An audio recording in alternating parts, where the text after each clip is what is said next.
and it seems like old times, doesn't it? Now you're talking playoff football. I'll tell you. All right, DJ, unusually balmy day for this time of year in this part of the country, and even more importantly, there is no wind. Very little to speak of. You know, and I'll tell you, when you get to this thing where the winner is going on to the championship game and losing that, it doesn't make any difference what the heck kind of field it's on. That is very true. I think these two teams, I really do, I think they could go out and play in the parking lot. The Eagles kick off. They have an outstanding record when they lose the toss, which they did because they're kicking off. This is Ron Dixon with some room, and Dixon can fly away from Akers, and he's gone. He's not going to be stopped by anybody. What a way to open up a playoff game. The Giants. Ron Dixon from 97 yards. Nobody came close. What an alley he had. Ron Dixon, the fastest Giant of them all. If you want to get the ball in someone's hand that can take it all the way, it's Ron Dixon. 97 yards. He just catches it inside the 5-yard line, starts up the middle, picks up a couple of good blocks there. There's no way Akers is going to tackle him. And at this point on, that's just Ron Dixon and his speed to the end zone. What a way to start a playoff game. 7-0 Giants. Pete Monty. If there was such a thing as a key block, it was by number 51 in blue. And he gets it right there. Yep. And from this point on, he knows when he gets one-on-one with a kicker that he's going to win that battle. And after that, again, it's just his speed. And he can fly. And you know he's going to be excited, and this whole stadium is excited. They didn't even get seated before the Giants are on the scoreboard. Now he has to go and talk on the telephone and tell them what he just did. Get his breath. Jim Fossil is right there and wants to hear all about it. Ron Dixon's had some problems with being on time and missing some meetings and so on, and been in the doghouse a little with Jim Fossil. Watch Dixon here. He's going to go right to the camera. In fact, he kind of stuck his head in there. He wanted an instant replay. Yeah, make sure that's a camera, not a heater.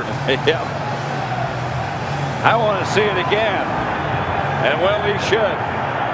97 yards, the opening kickoff. Ron Dixon. I tell you, you want to set a tempo early, and that's what you always talk about. And it can be your offense, it can be your defense, and it can certainly be your special teams. You got to look at Donovan McNabb. He is the Eagle offense, and he'll get his chance now. I coached a playoff game once against the Miami Dolphins, and the same thing happened. We kicked off the opening kickoff, and they returned it all the way. Brian Mitchell at the 9 takes Dairisso's kickoff, and he's got some room. Mitchell, good return to the 36. Dave Thomas made the hit that brought him down. Let's look at the Eagle offense. Thomas and Runyon, the tackles. Wilburn and Jermaine Mayberry, the guards. Bubba Miller's the center. Two good tackles. Small, Warren, Martin, Chad Lewis headed for the Pro Bowl, and Charles Johnson playing with a sprained ankle. Follow the directions of Donovan McNabb. 75% of the Eagle offense. Look at this formation. The two tight end, two wide receivers are stacked out there. McNabb. Complete to Lewis, and let's have a look at the Giants defense. The front four: Jones, Hamilton, Christian Peter, and Michael Strahan. Three linebackers: Jesse Armstead, Mike Barrow in the middle, and Ryan Phillips. Sehorn and Thomas the corners. Sean Williams having a great year, and Sam Garnes the two safeties. 2nd and 4. Lewis in motion. Warren gets the carry. Doesn't get much.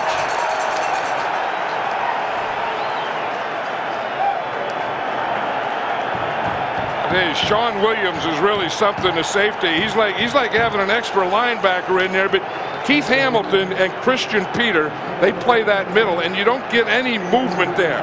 And then they have Mike Barrow right behind him. And it's really tough, especially early in the game when these guys are fired up. If you look at these two tackles here, Griffin is in there now along with Hamilton. They put Griffin in there for the scramble because he has the quickest.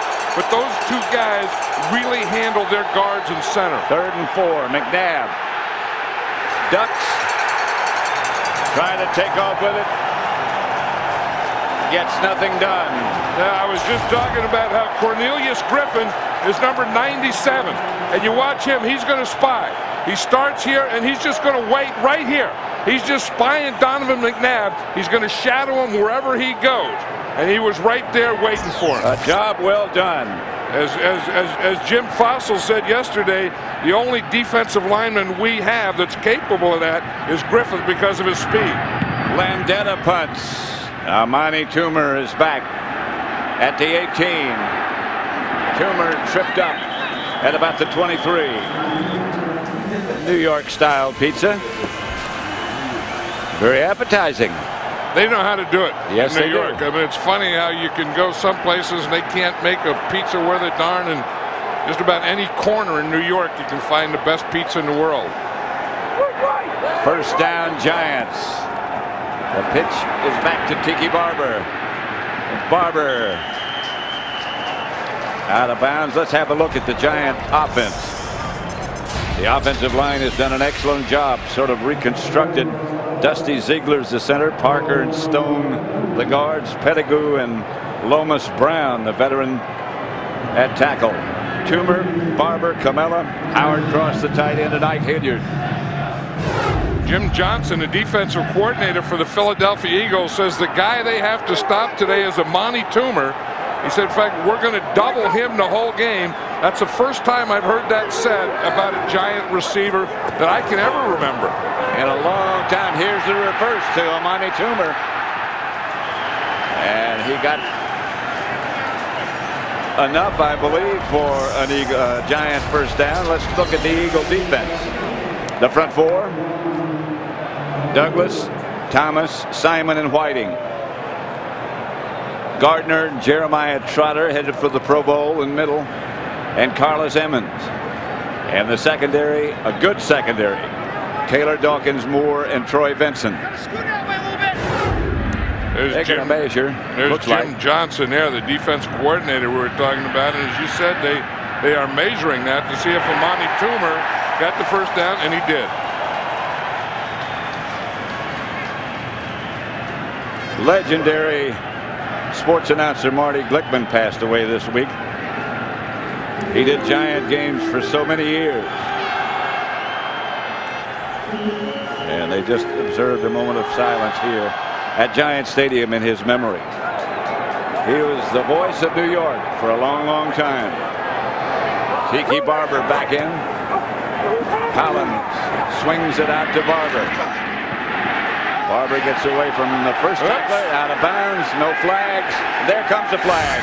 Barry Gardner knocked him out of bounds.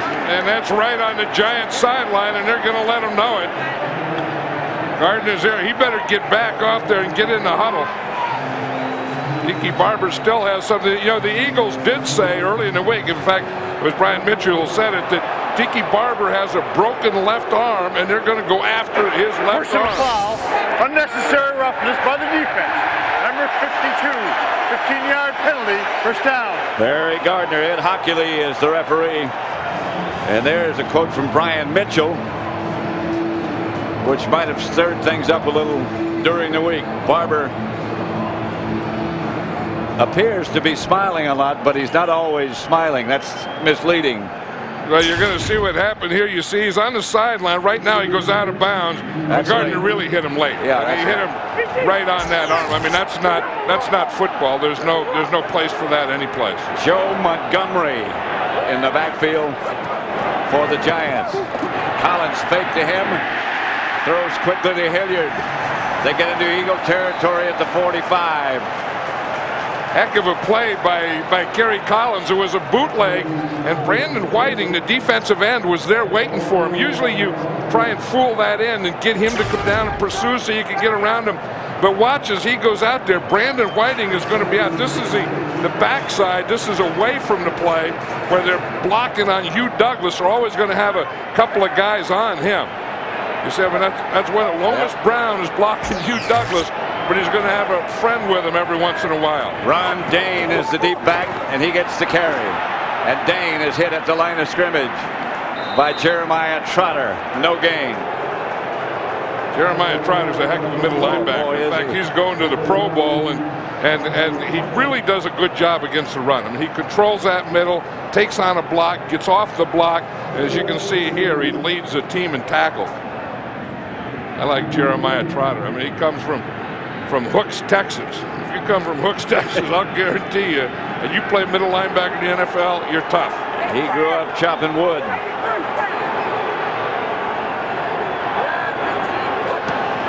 Here's Collins back to throw. Batted down by Corey Simon. And it brings up 4th for the Giants. They'll have to punt. That's the thing that they want to do. You know, is first of all, you'd like to sack a quarterback. And then you would like to make him throw it before he's ready. Then the third thing is if you don't do any of the above two, then you just try and get in the lane that he's trying to throw it in. And that's what Corey Simon did. Brad Maynard back to punt for the Giants. Mitchell deep for Philadelphia. Maynard rockets it off his foot, and it bounds into the end zone. They'll bring it out to the 20. Back at Giants Stadium, Pat Summerall with John Madden. We're in the first quarter. The Giants return the opening kickoff for a touchdown, lead 7-0. One of the things we know about the Giants defense, Pat, is Jason Sehorn is always going to take Charles Johnson, but there's no one out here on this receiver. No. Oops, now they just came out. Sehorn moved out. The pass is caught, I think, by Charles Johnson, but it might have hit the ground. Incomplete. Yeah, that's one of the troubles you get once in a while in matching up, is you match up and he goes in the slot. Sehorn goes in the slot with him. Second down. And no one goes with the outside receiver. That was not what they had told us, and we saw him do in practice. Sehorn went with Johnson, but that time somebody had to come wide. Well, that's a problem. You know, I mean, you can get those matchups, but then someone else has to take care of the other matchups. You see the ball hit the ground there. 3 wide receivers, and now Mitchell goes back in motion. No running backs, and McNabb retreats and throws to Mitchell up near the 30. That's where Mitchell is such a good player. You know, he's a good special teams guy. He's a good kick returner, and he has been for so long a good receiver coming out of the backfield. Yep. Now the Eagles don't have a lot of running backs, so they have to. It's one of those things they call by committee. You know, Chris Warren is going to do some of it.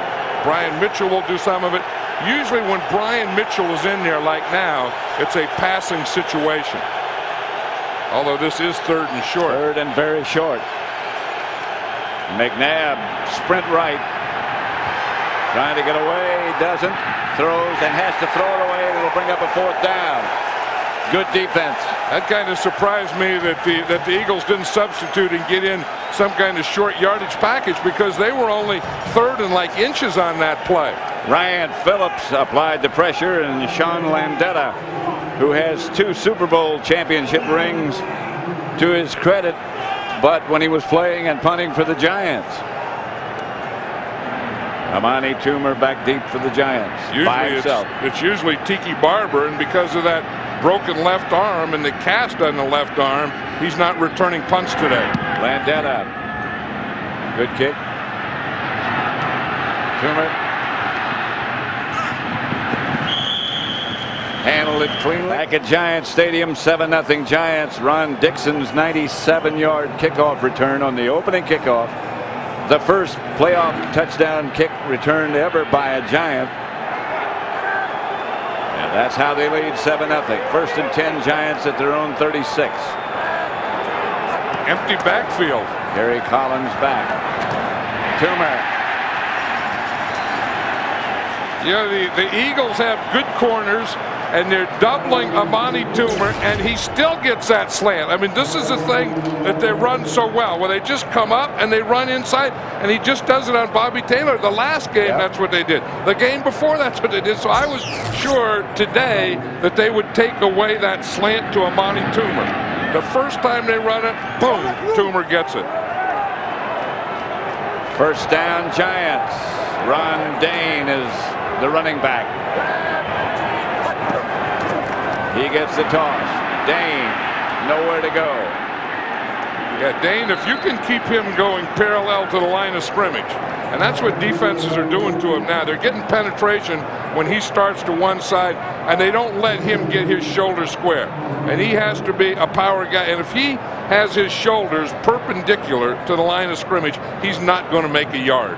He's out, and Tiki Barber's in. Now, Tiki Barber has his shoulders anyway to the line of scrimmage, and with his quickness and speed, he can still make a play. He's the deep back on 2nd and 11. Collins gets the screen pass out to Greg Camella. Good play by Vincent. Tiki Barber, as we said, playing with a broken ulna in his left forearm. He has a fiberglass cast over it, plus padding, of course. You know, the funny thing about that is he broke that against Dallas, and he played against Jacksonville with nothing on it because he knew it was hurt, but he didn't want to miss the game so he wouldn't have an x-ray. After the Jacksonville game, he had an x-ray and found out he had the broken ulna. The last game of the regular season. Then they had to buy, and then this is the third thing he's had on that arm. He's had a cast, and he had some other thing on it yesterday, and today he has fiberglass. Collins to throw, batted down, this time by Brandon Whiting. And the Giants will have to punt. Yeah, that's the second time in this game that they've knocked down a third down pass. And you see right there, again, just get in that lane. And when you get a push, that time they got a push on Glenn Parker. You see Brandon Whiting get the push on him. Then when he gets ready to throw, boom, just get your hand up there and knock it down. That's the second time they've done that to Kerry Collins on third down. Maynard back to punt. Brian Mitchell deep for Philadelphia.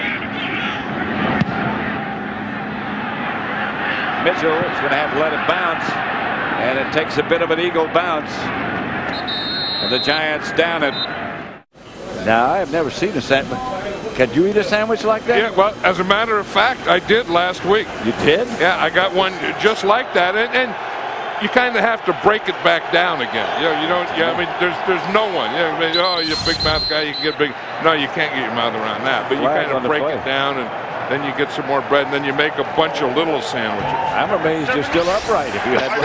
It's still first down. Holy smoke. I didn't cut mine, though. Or they didn't cut mine. I mean, just took a bite out of it? Mine just came out in one piece. It wasn't like this. I mean, this guy's cutting it. His hands aren't big enough. My hands were big enough to handle it. Let's go after the game. I will say that my mouth wasn't. My hands were. Then they have a scale. I'm glad to hear that. What the heck do you have a scale for? What do you think they weigh? McNabb back to throw. Had time, but no more. Mike Strahan. Yep, that's a big play for Michael Strahan. That's a big matchup today. John Runyon. You're going to see John Runyon attack here. Now Strahan comes into him, fights him, and then gets off him. You see him get in there, and then he gets him moving. I got him backwards. You see, that's what he wanted to do. He said about his fourth step, he said, sometimes you make a move on a guy on your first and second step. He said, you can't do that against John Runyon. He said, against John Runyon, you have to get his feet moving, then you make your move on him about your fourth step. That's what Michael Strahan just did. Exactly what he did. He got Runyon moving, and then he tossed him to his side.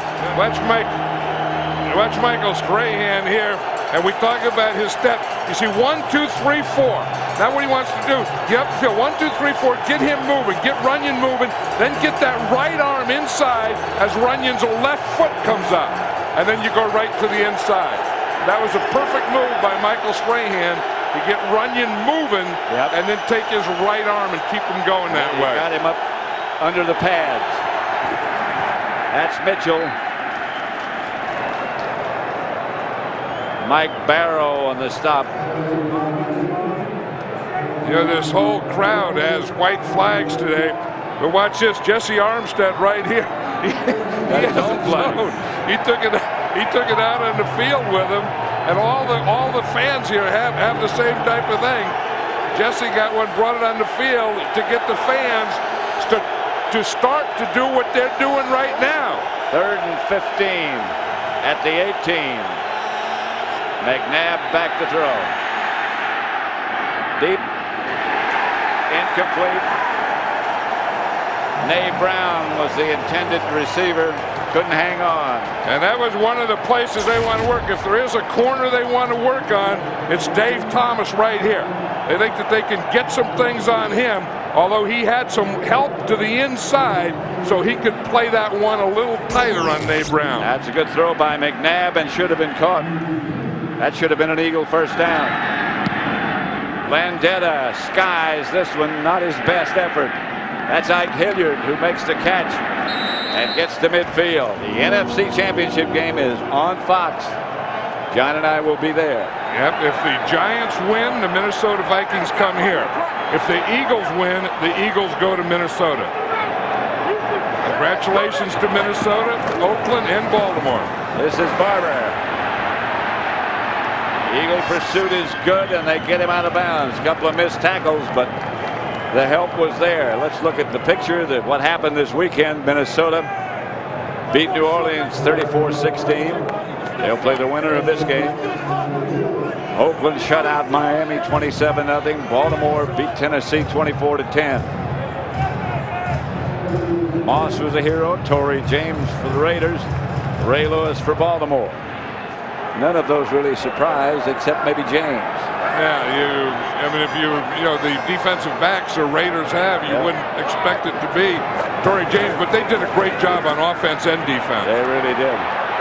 Collins gets it out to Dane. That's only the 4th pass he's caught this year. You know, one thing, the Eagles are kind of playing a solid defense. They're not blitzing because Jim Johnson wants to see what the Giants are thinking about, you know, and how they want to play. So they're just playing base defense. They haven't blitzed yet. And in doing so, they're allowing them to double team Hugh Douglas, to work on Hugh Douglas. And look at the time Kerry Collins had. I mean, he has so much time. He looked for like 5 receivers before he brought it down to Ron Dane. Good work by Lomas Brown. 3rd and 6, and here comes the blitz. Collins gets it outside. That's Ike Hilliard, and there's nothing there for Ike. Troy Vincent up in a hurry. That was their first blitz there, Pat. What Jim Johnson wanted to start this game is very base. If you look, they had 13 plays, and on 12 plays, they didn't blitz. That was their first blitz. He said he wanted to see what formations the Giants had in mind for today, because over the other 2 times, you know, Sean Payton, the offensive coordinator of the Giants, has kind of caught him with some formations and some shifts, and he didn't want to be caught early in this game. Just over 3 minutes left to play in the first quarter. The Giants leading 7-0. Maynard's kick is a honey. But it takes an Eagle bounce if you're looking for it to go in the end zone, because it went in and out. Tonight at 8 p.m. on Fox Sports Net, on your local cable or satellite provider. The Eagles, no running backs. McNabb outside. Cecil Martin, a couple of jukes that don't take.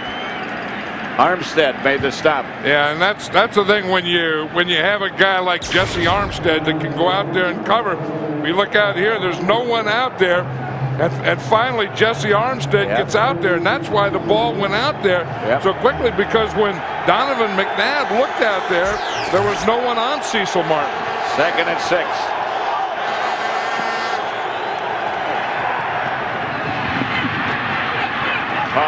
Small, and the Giants come up with the ball. Dave Thomas came out of there with it. Small had the first down. Hey, this is what the Giants need. They start off with a great kickoff return, and then they get the first turnover.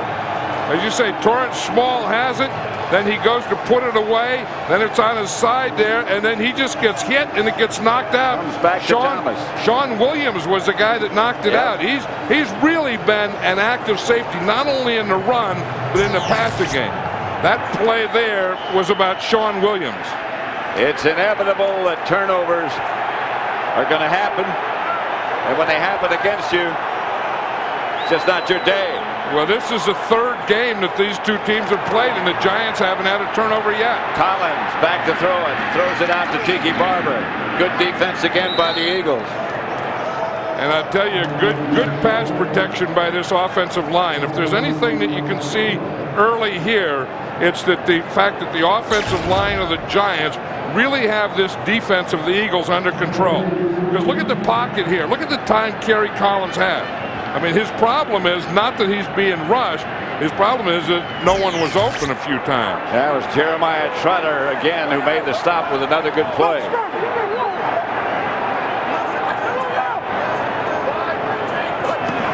Collins has Barber behind him. They fake the result. They throw the screen to Barber. Well set up. Tiki Barber has the first down. Giants at about the 22-yard line of Philadelphia.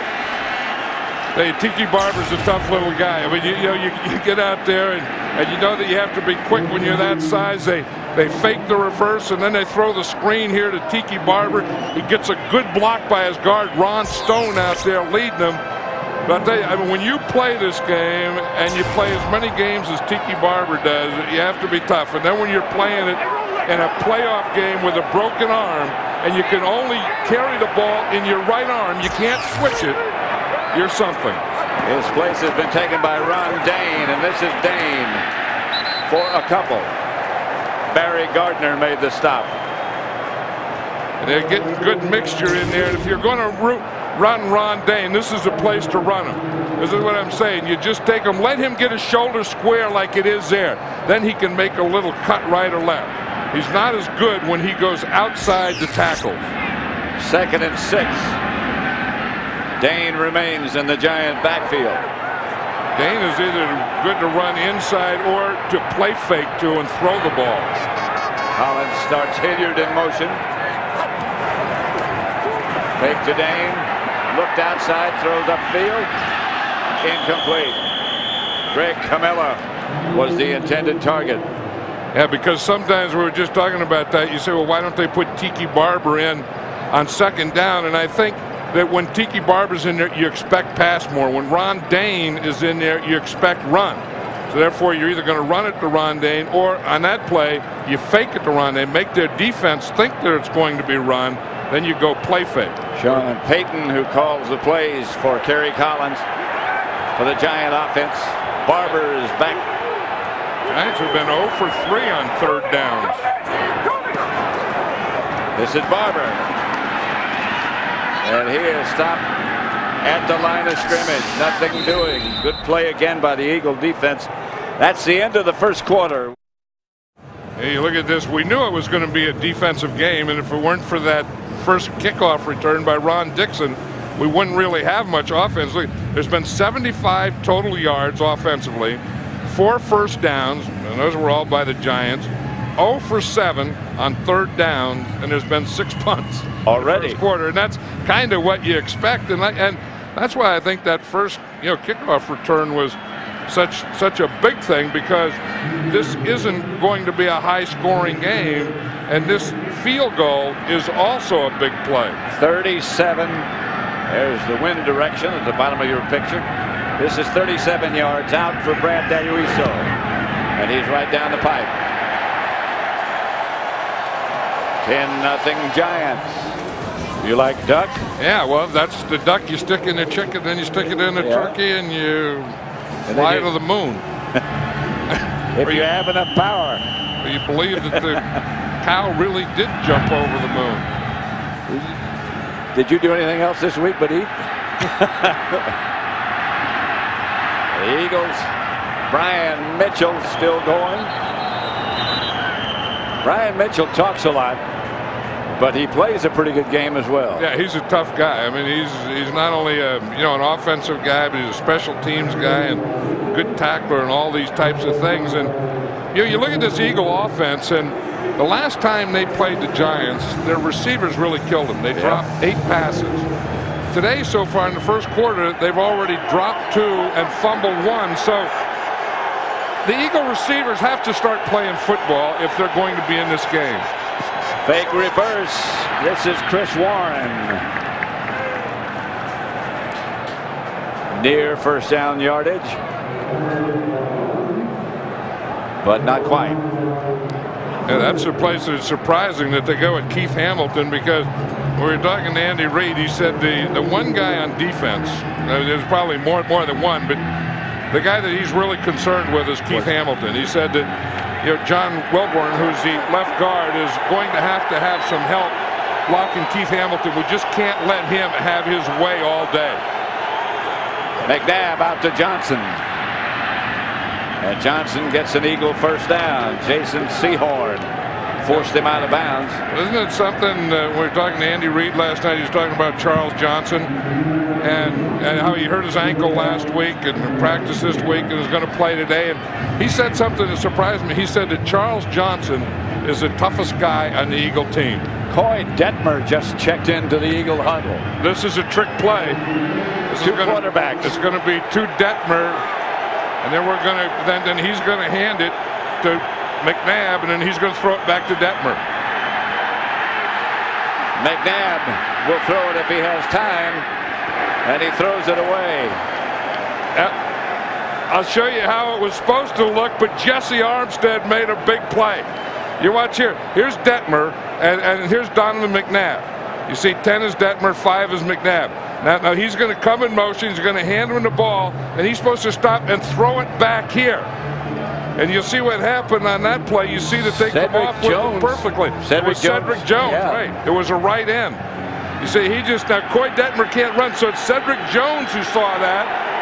And I don't know, that's not much of a coverage. No, it isn't. Cedric Jones didn't know what the heck is going on, but here's a guy with an eligible number. I'll take him. 2nd and 10. Here's McNabb looking, has a lot of time, and McNabb will take off and slide after he picked up only a couple. Yeah, that's what the Giants do so well, is that they just engulf everything.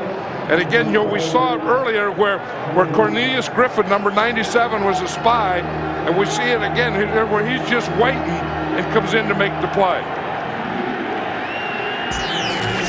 3rd and long for Philadelphia. They need 8. They're at the Giant 46. Here's Griffin right here. This is a situation that they like him in there because he can chase down McNabb. Mitchell. Close. Or whomever he throws it to. And that was Cornelius Griffin there. And because he's the guy that has the speed, they use him for these types of things. Here he gets a little rush, and now he comes down and he makes that tackle. This is a big play by Griffin. You're going to see him. See, Jason Sehorn misses the tackle right there. That's not much of a tackle. You got to wrap it up, and he's lucky that 97 Griffin was there to make the play and force the Eagles to have to punt. Landetta back to punt. Amani Toomer is deep. High kick by Landetta. They let it bounce, and it takes the Eagle bounce this time, and they down it at about the 3-yard line, and now there's a flag on the play. Gerard Cherry was down to down it. A late flag. I was talking to Sean Landetta before the game. It's going to be against the Eagles. Anytime you see an official with his hat off, that means that there was an infraction outside the field of play. Had to be on one of the gunners then. Right, if someone going out and then coming back in, you can go out as you're chasing the punt. You can go out, but you can't come in and be the first guy to touch the ball. Illegal touching by a member of the kicking team, number 25. Gerard Cherry. Out of bounds, came back in and was the first to touch the ball. It's a 5-yard penalty. Repeat 4th down. See, here it is. You see, Cherry can do this. He can get knocked out of bounds. Right there when he stepped on the line, he was out of bounds. Now he can come back in and make a play but he can't be the first guy to touch the ball. And Seahorn pushed him out of bounds. But regardless of that, he can't be the first guy to come in and touch the ball. Right, and then when the official saw that, he threw his hat there. That's not a penalty. He's just marking that he did go out of bounds, and he can't be the first guy to come in and touch the ball. And so Landeta will have to punt again.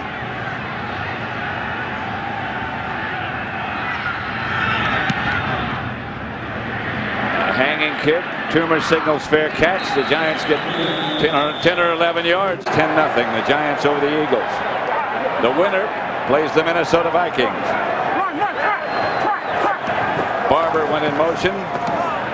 That's Greg Camillo getting his token carry. Did you hear that, though? The Eagles knew that because they were yelling, run, run, run. And then when Tiki Barber ran out, they called trap, trap. So the Eagles knew that formation with that play that was going to be a track to Camillo, and they just played it.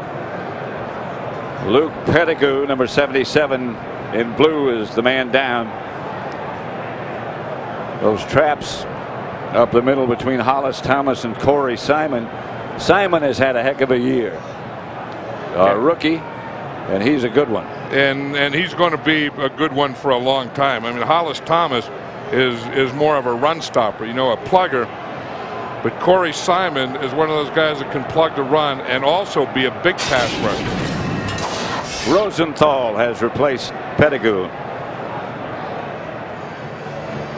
They're cutting the tape off Luke Pettigrew's ankle. You're going to see him right here, and you'll see what happens. Hollis Thomas rolls up on his left leg.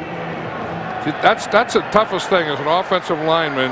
That's how I got mine. I mean, you're blocking, and you don't see or feel that stuff roll up behind you, and there's nothing you can do about it. Not a thing.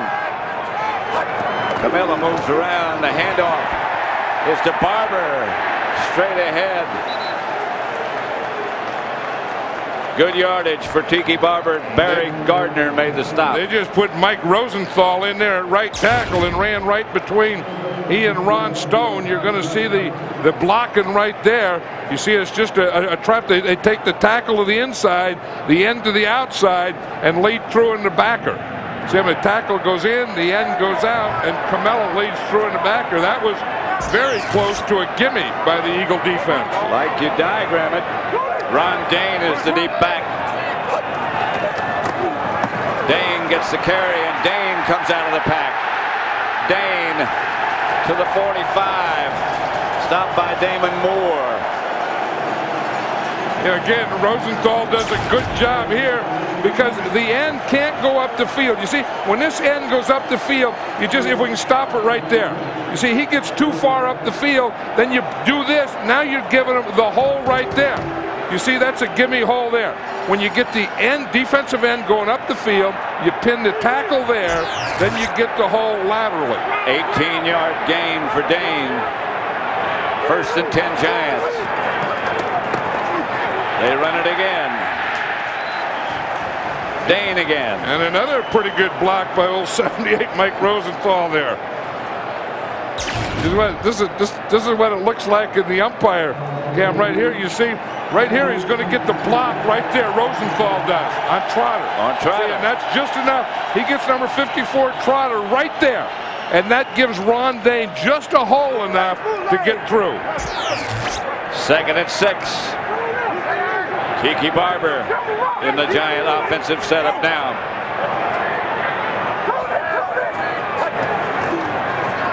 The pitch back to Barber, looking for some place to go, found some room, but not much. Well, they didn't need that. I mean, they went to that fancy ball handling. That was some kind of counter thing that they tried to fake to the right and then pitch back to the left. One thing that Kerry Collins said that he learned early after they knew that Tiki Barber had a broken arm is don't give him the ball low. On the pitches all have to be up high around his numbers. He said he tried earlier and he pitched them low, and he said the ball just went on the ground. So he said any time with that broken arm that I'm going to pitch, I have to pitch it high. Collins back in the shotgun formation. Back to throw and throws upfield. The pass is caught by Ike Hilliard. And Hilliard crosses the Eagle 30. I'll tell you, Gary Collins is really playing with confidence now, and he's getting great pass protection. You know, we know that Lomas Brown is on Hugh Douglas, and Hugh Douglas is their biggest pass rusher. But watch him here. Boom, boom. He gets a little thing there, and he has had a little help. But Hugh Douglas hasn't made a tackle today. And Lomas Brown, the old 16-year vet, is a big part of giving Gary Collins this type of protection so he can throw these types of passes. 23-yard gain by Hilliard. First down, Giants. Collins calls a timeout. Collins looks like a different guy, though, when he has confidence. Really does. And he has it today. There's Mike Mamula, the defensive end of the Philadelphia Eagles, that they're taking off in the cart. Camelo is the man on the move. The handoff, reverse coming. They drop it, and the Eagles have the ball. Hollis Thomas dropped on it. You know, and they were playing so well, they didn't need the tricks. Yep. The Giants didn't need it. They had first down. They had good field position. They had everything going their way, and they go for the trick. What they do is they hand to Ron Dane here, and then he hands up. That's tough. I mean, anytime you have anyone other than the quarterback hand off the ball, you're taking a big risk. And at that point in the game, with this score, and that point in the field, there was no reason to take that risk. That's a big break for the Eagles. They finally got a turnover. First and 10 at the 37 for Philadelphia. That's their first turnover in 10 quarters. Chris Warren, the ball carrier, doesn't get much. They said on Mike Mamula, Pat, that it's a foot injury, and they're taking him in for x-ray. He's had those problems throughout the year. Yeah, in fact, he wasn't, even starting anymore. Brandon Whiting has been starting the last couple of months at that left defensive end. Second and 8.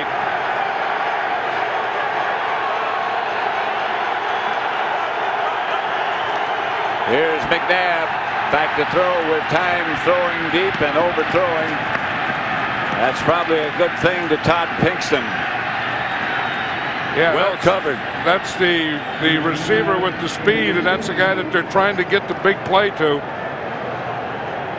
And they have a couple of packages, and when they're, he's the guy, he's their Ron Dixon, that they sneak in there every once in a while and try and get a big play to. John Fox, defensive coordinator, I think he knows that. Yep.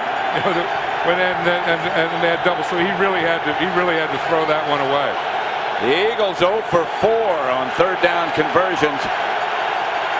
And that's been the problem in the other game. There's a throw, incomplete. McNabb intended for Nate Brown, and Brown hadn't even turned around when the ball whistled by him. Yeah, that was he had pressure on him from his right side. He was trying to throw to his right side, so he saw the pressure, and he knew that he was either going to take a sack here or he had to throw the ball before he was ready.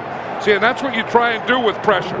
You see, you come out there and you get the pressure and you try and sack him, but if you don't get the sack, the second thing is make him throw before he's ready to. Landetta has had a busy day. Toomer around 1 and out of bounds at the 30. And Toomer grabbed his knee on the way out. The Giants lead here 10-0. Here's Collins back to throw, looking. Collins comes out, slides wisely after he picked up a few. I'll tell you, they're really doing a job on Hugh Douglas. That time Lomas Brown blocked him and then kind of laid on top of him so that Gary Collins could get out there. That's Sean Payton calling the plays. That was one of the things they were worried about was Hugh Douglas. But when you have a guy like Lomas Brown, and he's been playing 16 years, he may get beat once or twice, but he's not going to let anyone embarrass him. He's got a few tricks. And he used them on that last play. Second down and long. This is Barber. And there's no place to go. He lost a couple. And they are not going to let Hugh Douglas have his way today, and they haven't. He's got to be careful he really doesn't get frustrated and say, I can't get there. Here comes an Eagle blitz. Collins has a man open, incomplete. Almost post. He threw it off his back foot. Ron Dixon had found some room. Al Harris. And he had it there. He just left it in the air too long. You're going to see that's what they try and do on Al Harris. You want to do a double move. Ron Dixon does it perfectly. Kerry Collins didn't get the ball out there. He just didn't have time. Yep. And that's very close to pass interference. Yes, it is. Al Harris, number 31, the third corner of the Eagles, wasn't looking back, wasn't looking at the ball. Ryan Mitchell back deep for the Eagles. Maynard to punt. This one he can do some work with. No, he can't. Good coverage by the Giants. Lyle West. If West doesn't make that tackle, that's going to be a big play. The Giants have kept the ball as they did in the other two meetings when they defeated the Eagles. And today, once again, they've controlled the clock. You know, in the first game, they were ahead 20-3 at half, and the second game was 14-0 at half for the Giants. McNabb looks backwards. Giants showing blitz. McNabb looks and throws. No flags. Torrance Small, the intended receiver. And that's who they're trying to work on. Anytime they're going to go deep, they're going to try and get it against Dave Thomas. Did you see on that last punt? Watch this, what happened to Brad Maynard. You can't just stand around and look. Not if you have not if you have the other color jersey on. No, and he was just standing there looking around, thought everything was nice day here in the Meadowlands. And then, boom, he got knocked right out of the picture. I learned that my first year. McNabb is going to take off and falls forward for a couple of yards, not much. Strahan tripped him up. I bet you kicked off and then you were watching the ball, weren't you? That's exactly right. Yep, that's what you get. I had Carl Weathers once, and he got a guy like that. You see, that's the lane that you can't give McNabb. But if you do give it to him, you better close it down quickly the way Michael Strahan did. Strahan's having a pretty good game today. Yes, he is. He's playing against a good tackle in John Runyon, but he's gotten pressure, and that's big, not letting McNabb get away on a run. 0 for 5 on third down. The Eagle, there's the ball loose. The Giants have it. Great play by Michael Strahan. A flag on the play. That was Strahan again. He bull rushed. Runyon weighs 330 pounds, and he bull rushed him. Cedric Jones recovered the fumble, but there's a penalty on the play. Indications are it might be against the Giants. There was no foul for defensive holding on the play, as the ball had already come loose. I rule no foul. First down, Giants. First down, Giants. Now we can watch Michael Strahan and the job that he does. I mean, he's the guy. He puts his helmet right in McNabb's chest. But I'll tell you, before that, to get there, he ran right over John Runyon. This is going to be some play. Watch Michael Strahan here. This is an all-pro move here. Gets off on the ball, gets him, pushes him right back, knocks him over, runs over him, and then into McNabb and causes a fumble. That is a big time. If you're a defensive lineman, you live for these types of things. Cedric Jones wound up with the ball, but that was all Strahan. With Strahan, I mean, that's what you live for. That's why you lift them weights. That's why you go to those meetings. First and 10 at the Eagle 26. Barber inside the 20. We talked to Michael Strahan yesterday, and he said when you play against a guy like John Runyon, it's different. I mean, he's big and he's strong, and you have to set up your bull rush. In fact, he says he customizes his game to every offensive tackle he plays against. I'll tell you, the game that he customized for John Runyon today is pretty doggone good. Pretty effective. Outstanding day for Strahan. Barber got 6. Dane has replaced him. 2nd and 4. Straight ahead is Dane. First down. Yeah, at some point, you have to listen to Jim Fossil's promises. He was do. talking earlier in the week, and Ron Dane had kind of been in a slump, and He says Ron Dayne's going to come out of a slump and run better, and he's sure starting to do it in the first half of this game, but you have to give him runs like this. You see where he can come in, square those shoulders like that, and just run through a gap. Not run with the shoulders perpendicular. Run through arm tackles. He can do that. 1st and 10. That's Barber. Ball's loose. Barber had the ball knocked loose. The Eagles are saying we got it.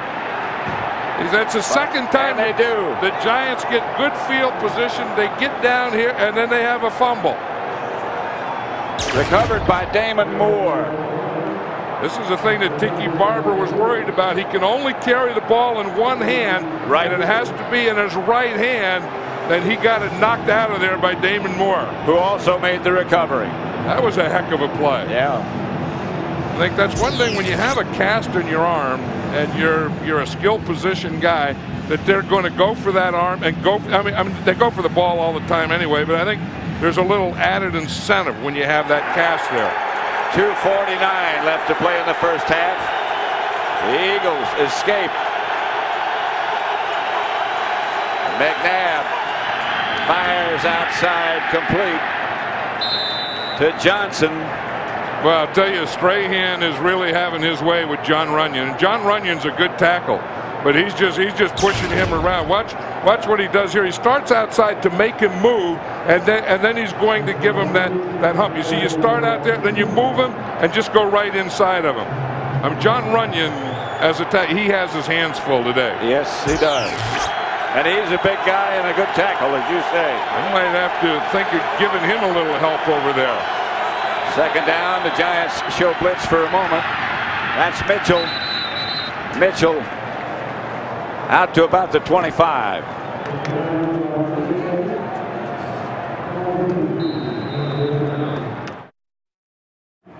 $10-0, the Giants over the Eagles. As we look at a clouded shot of the moon. Yeah. Clouds moving in under the moon. That's logical. If you have the reverse of that, we're upside down. Yeah. We're on top of that sandwich. Here's McNabb. This time he has time. And he throws it away. That's the first time this afternoon that he's had any kind of time to throw. Yeah, and you can see, Donovan McNabb is only a 2nd-year quarterback in this league. Andy Reid has done an excellent job with him, but at some point when you can't get anything going, frustration sets in. And the biggest thing to stop that frustration is a little success, but I think the fact that they're only down by 10 still gives them a little hope. They haven't been able to do anything, and they're only down by 10 points. McNabb throws. And the pass is almost picked up. It is picked up. Sehorn came up with it. Jason Sehorn is going to take it in.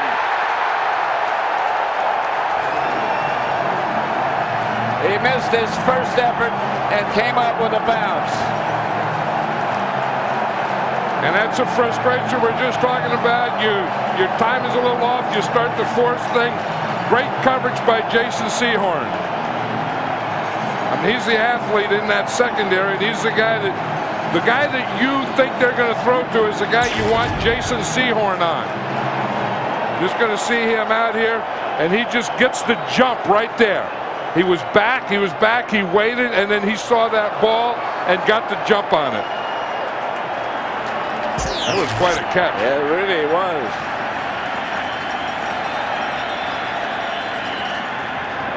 This may be, they're going to review it. The field. Yep. If they had kicked the extra point, they couldn't do this. They're reviewing. I didn't think that the ball hit anything, and he's not touched, so he's not down by contact. The ball never hits the ground. There's no contact of him. He catches the ball. The first guy that touches him is his own guy, so that has to be a touchdown. But I never did think that the ball hit the ground. This is an official's review. Yeah, the last 2 minutes of a half or the game, it's the official's review, not the coach's. So I don't know what the officials thought they saw up there. Well, that second look we had at it was better than the first look we had. I mean, there could have been a couple things. One, that they thought the ball hit the ground, or two, that they thought someone touched Jason Sehorn and he was down by contact. But as we saw the review there, well, let's look again. You see, nobody touched down him. there. The ball hasn't touched the ground. Still doesn't touch the ground. Bat in the air. Sehorn still not touched by an opponent. That's a heck of an effort. And now you got to play. That is one heck of an effort by Jason Sehorn. When you put the baseball cap on and get the smile, I think he knows that it's not going to be overturned. After reviewing the play, the ruling on the field stands as called. The defender intercepted the ball before it hit the ground, was not touched down by contact, into the end zone, touchdown. So touchdown by Jason Sehorn from 32 yards away. A kickoff return of 97 yards by Dixon, and a 32-yard touchdown run by Sehorn after an interception. And look at this crowd now. Doesn't this remind you of 1986? Oh, yeah. The Washington Redskins, the championship game here against the Giants, and the feeling in this stadium feels like that. Seems like we never left. The extra point is good by Daniel Iso.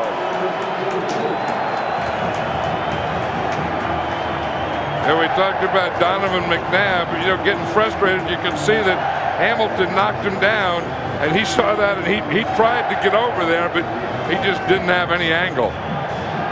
But that was a great play by Jason Sehorn. That was one heck of a catch. Yeah, great play. That's all you can say about it. Did you play with that guy there, that old number 7? I may have. Fossil's outstanding men. I'll tell you, there's Tiki Barber's brother, Rondé Barber, twin brother, Rondé Barber. The cornerback for the Buccaneers. Yeah. I think he's either talking to himself or talking to someone on the phone. Yeah. They got these cell phones, and everyone, no matter where you go, people are talking on phone.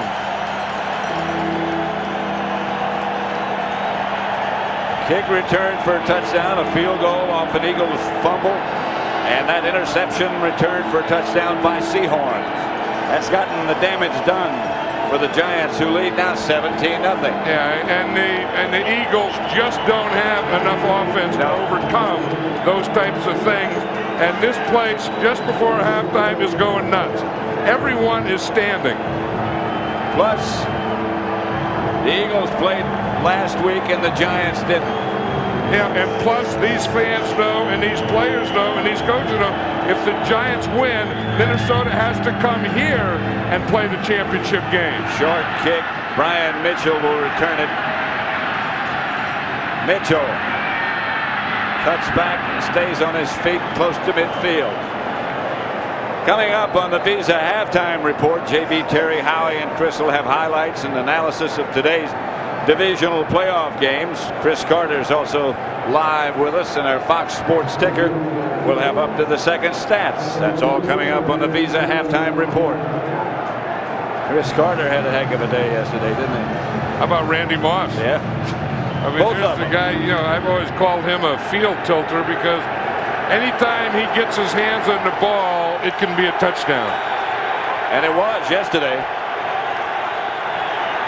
Here's McNabb. Hands off to Mitchell.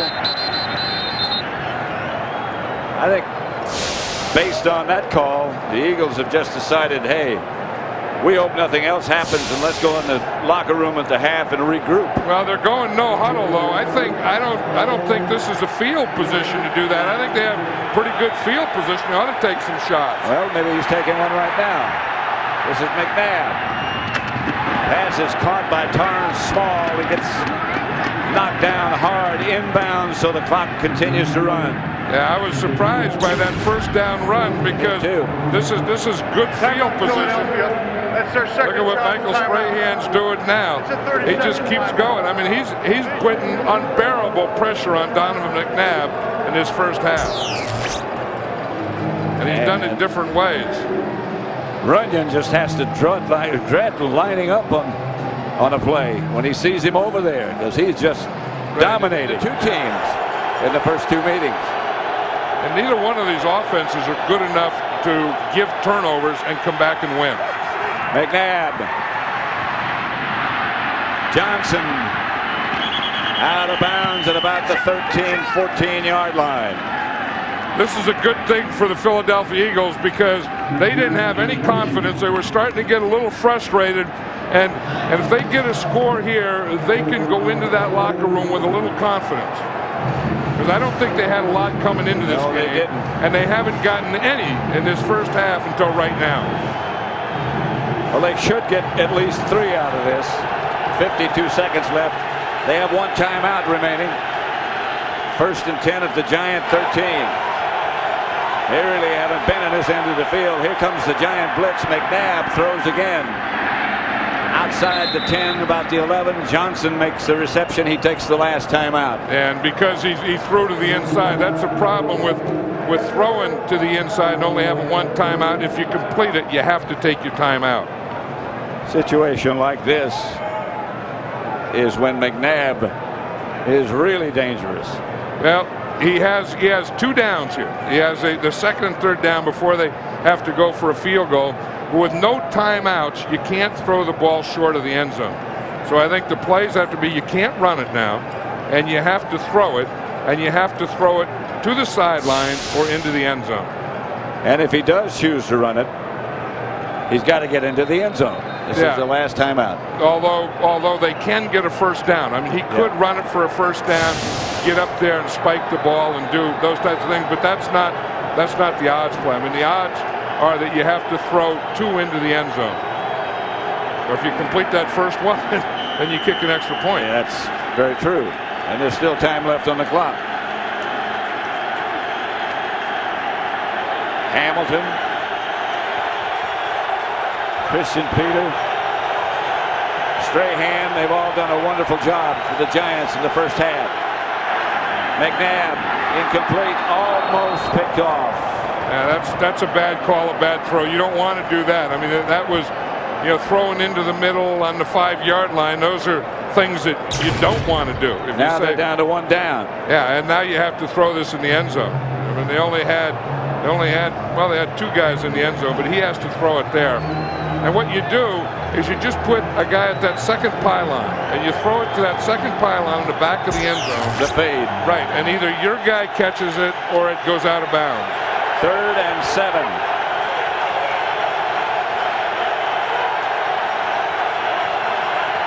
Here's McNabb back to throw. Pumps. Now he's going to take off, and now he looks backwards and fires, and touchdown. Torrance Small made a diving catch, and he didn't catch it. McNabb is still down, but there's a flag on the play. And the official said no. He started. It looked like he caught it. The official was right there on top and said that he didn't catch it. I think McNabb, what the signal is here, that he went over the line of scrimmage before he threw the ball. Torrance Small, carrying his left arm, made a diving effort at it. That'll be loss it down. Yep. So they'll have to pass was incomplete in the end zone. There was an ineligible man by the offensive team, number 72, illegally downfield. That penalty is declined, brings up 4th down. So here comes the field goal unit. Yeah, McNabb did run back, so it was Trey Thomas. It's the left tackle. You see, but you're protecting, and then now you think he's running, so he goes up. But you see what McNabb came back, and Trey Thomas, the tackle, kept going up. Again, we see Torrance Small here. He fell down. In fact, I think he may hurt himself when he fell down. Yeah, he did. He landed on his left shoulder. Akers for the field goal.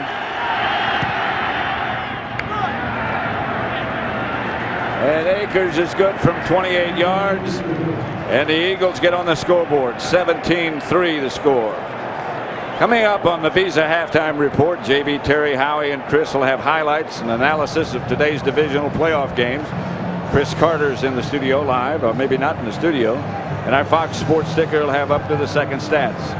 That's all coming up on the Visa halftime report. Hey, did you see that halftime when Chris Collinsworth, in the pregame, when Chris Collinsworth was with Michael Strahan? Michael Strahan scared the heck out of him, and then he continued that and did the same thing, I think, to John Runyon. I mean, he took that attitude that he gave to Chris Collinsworth. Chris didn't know what the heck to do. He scared Chris? Oh, he scared the heck out of Chris, because he told him, you guys don't respect this. You talk about it. Now you come here and try and be nice to me. Chris started backpedaling, and he got him. Strahan got Chris Collinsworth a lot like he got John Runyon. Runyon saw that? No, but he got him on that fourth step. And he thought he was going to bull rush him, Collinsworth did, on the first step. And he got him on that fourth step. Akers to kick it off. Dixon will start this one from the 7. And he's got some room again. Dixon sprints out of bounds at about the 30.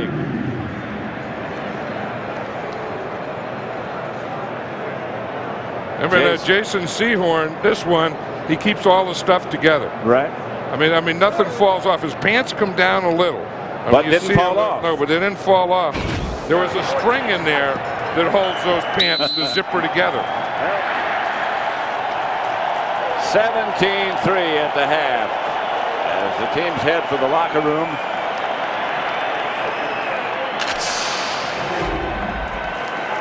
The turnovers have been the things that have contributed to the scoring. That's the end of the first half.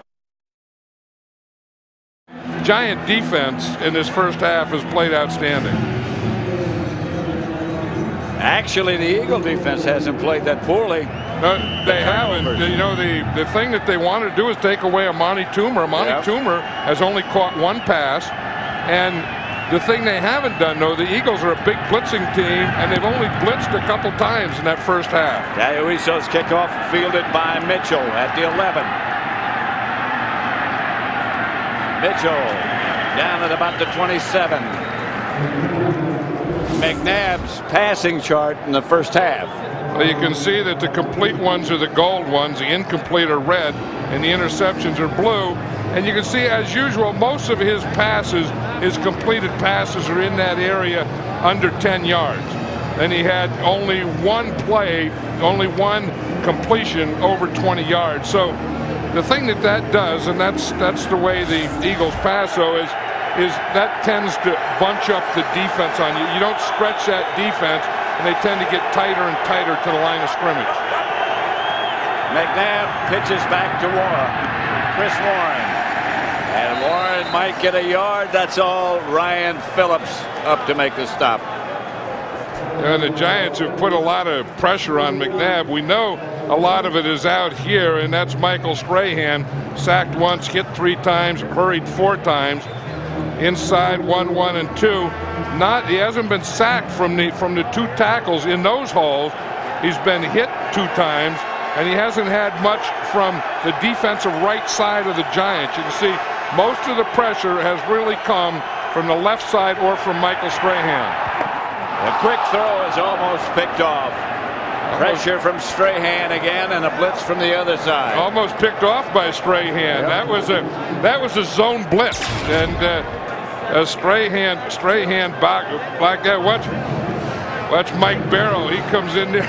He takes a shot by Runyon. He knocks Runyon down. He knocks Runyon down.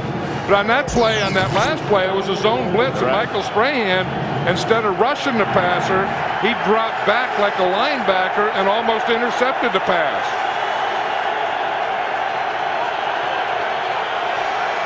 Third and 11. McNabb back to throw. Incomplete. Good coverage by Thomas. All over Nate Brown. And what they did that time is a 3rd down. They're not going to let Donovan McNabb run, so they have a 3-man line. You see, they only rush 3.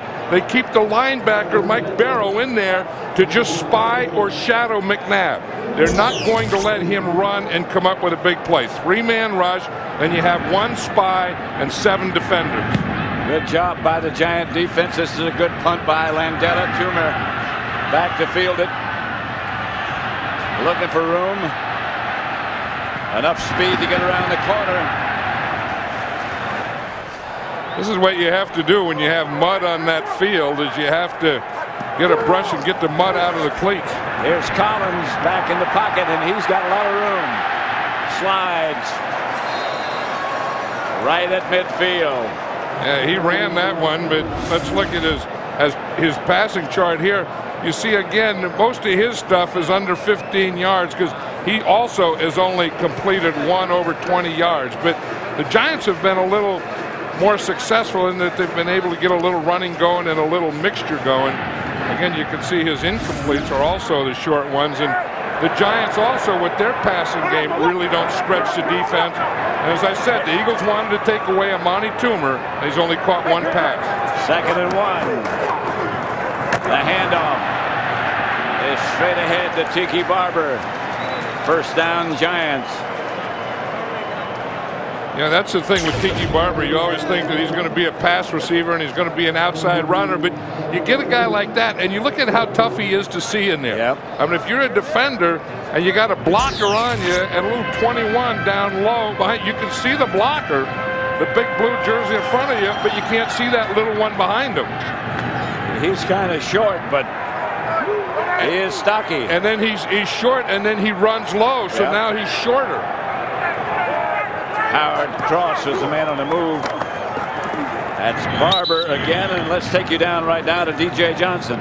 Hey guys, Jim Fossil said his defense has given them great field position all day, and that's very important because the Eagles themselves have a great defense and it's hard to drive the length of the field. He said on offense, they've moved the ball pretty well. They haven't done a good job of getting the ball in the end zone. Now, Andy Reid said his team needs to establish offense, and he says any kind of offense, whether it's run or pass, they have to do something to keep their defense off the field. Back up to you, Pat. There's the guys. Excuse me. No, I was just going to say they have to have some success on 3rd down. They can't convert 3rd down. Here is Collins again, and he takes off and runs across the 40, about the 38. That'll bring up a 3rd down. Gary Collins thinks he's the other number 5. Yep. Both quarterbacks number 5. Well, the thing is they're giving them lanes now. You know, they haven't been able to get a lot of pressure on them, and they didn't blitz. And I think that's one of the tough things with Hugh Douglas is he's having to rush without a blitz, so they're able to double team him and get a little help on him. And he really, I mean, he's their big guy, but he really hasn't been a factor thus far in the game. 3rd and 6. Here comes an Eagle blitz. Collins got rid of it early. Intended for Toomer, incomplete. Toomer still has only caught 1 pass. We watched Hugh Douglas on that play, and that's what a zone blitz is. You see where the end drops out. You see him, he draws a block, then he drops out, and he becomes a linebacker, and then you blitz your linebacker, and you can still play zone defense. That's something the Eagles didn't do much in the first half. Blitz for pressure. Now they got to do something. They have to blitz for pressure and hope for turnovers. Maynard line drive punt. And he lines it out of bounds. Let's see where. At the 13-yard line.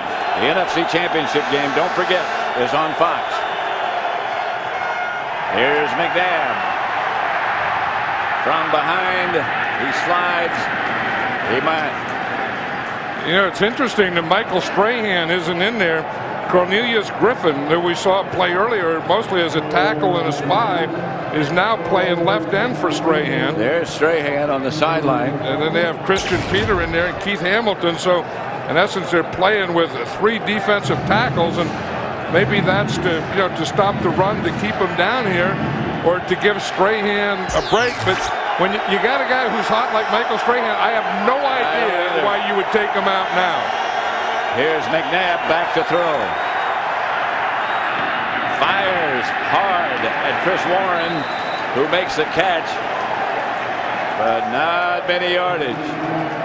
Jesse Armstead made the stop. I think Michael Strahan is just waiting for 3rd down. We see him coming in, and this is a reason that you don't take him out. I mean, this is what he's done so far. I mean, he's put the pressure on McNabb. He's contained him. He's just caused fumble. I mean, he's raised a heck of a lot of havoc in this game. He just run over John Runyon at one time.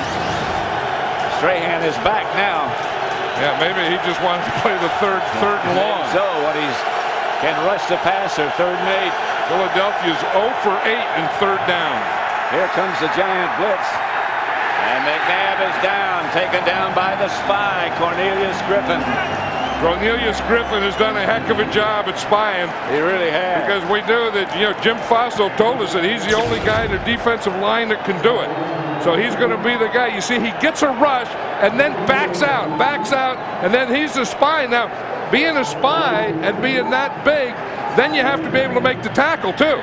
It's one thing to say, I'm going to spy him, I'm going to shadow him, I'm going to plaster him, but I got to tackle him in the open field. Another kick and a good one by Landeta. Chases Toomer back to about the 38. Fumble! The Giants, I think, got it, maybe not. The Eagles are saying we got it. Of course they would. 2 officials lost their hats.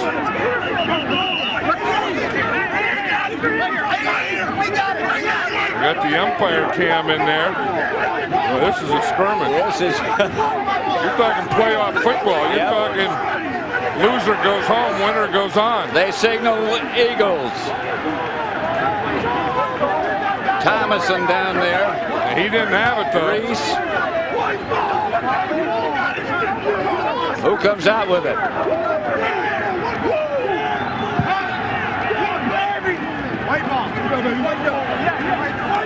I think it was Luther Broughton, but I'm not sure.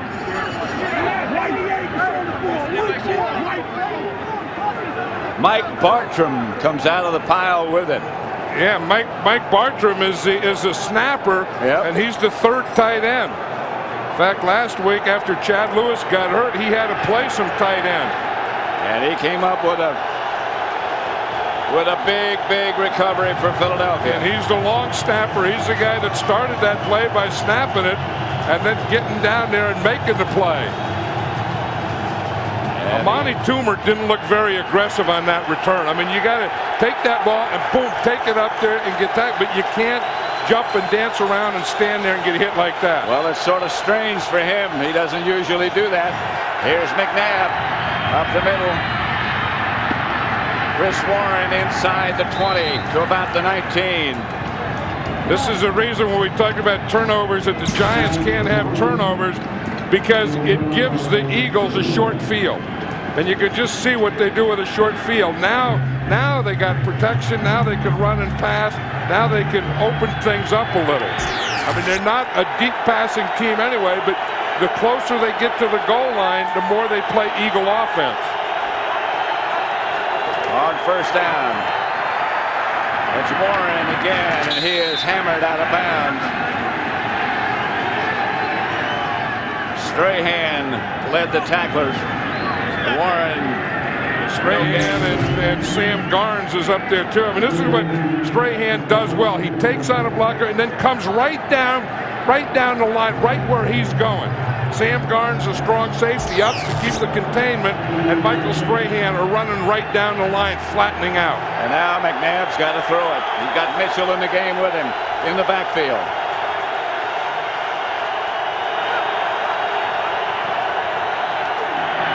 Time up the middle to about the 13. Caught by Chad Lewis, who had become his favorite target, but they've shut him down pretty well today. Well, Chad Lewis was injured last week. Remember, he got a stinger. Yep. And that's why you saw, remember, Jeff Thomason? I think we're a little close for Jeff Thomason. He's caught like 11 passes for the Eagles this year, 6 of them for touchdowns. 3rd and 3. 0 for 9 on 3rd down for the day for Philadelphia. Johnson's the man in motion. McNabb fakes. A lot of time to look. Throws a grounder. 0 for 10. Reed wants the field goal team. He has to go for the field goal because he has plenty of time. You see, now this is what McNabb is looking at. You see, he comes off his fake, and he's trying to get the ball out here. That's what he's trying to do. And then he wasn't open soon enough, or maybe he left a little early, and now he's coming back. You see, had he stayed with his original read, he probably could have completed it out there. From 30 yards out, Akers. Missed it. That's the way the wind was going. But the wind didn't affect that one.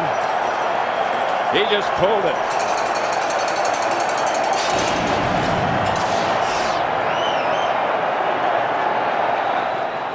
Back at Giants Stadium, Pat Summerall, John Madden, 17-3. The Giants lead, have the ball at their own 20. Ron Dane is the deep back.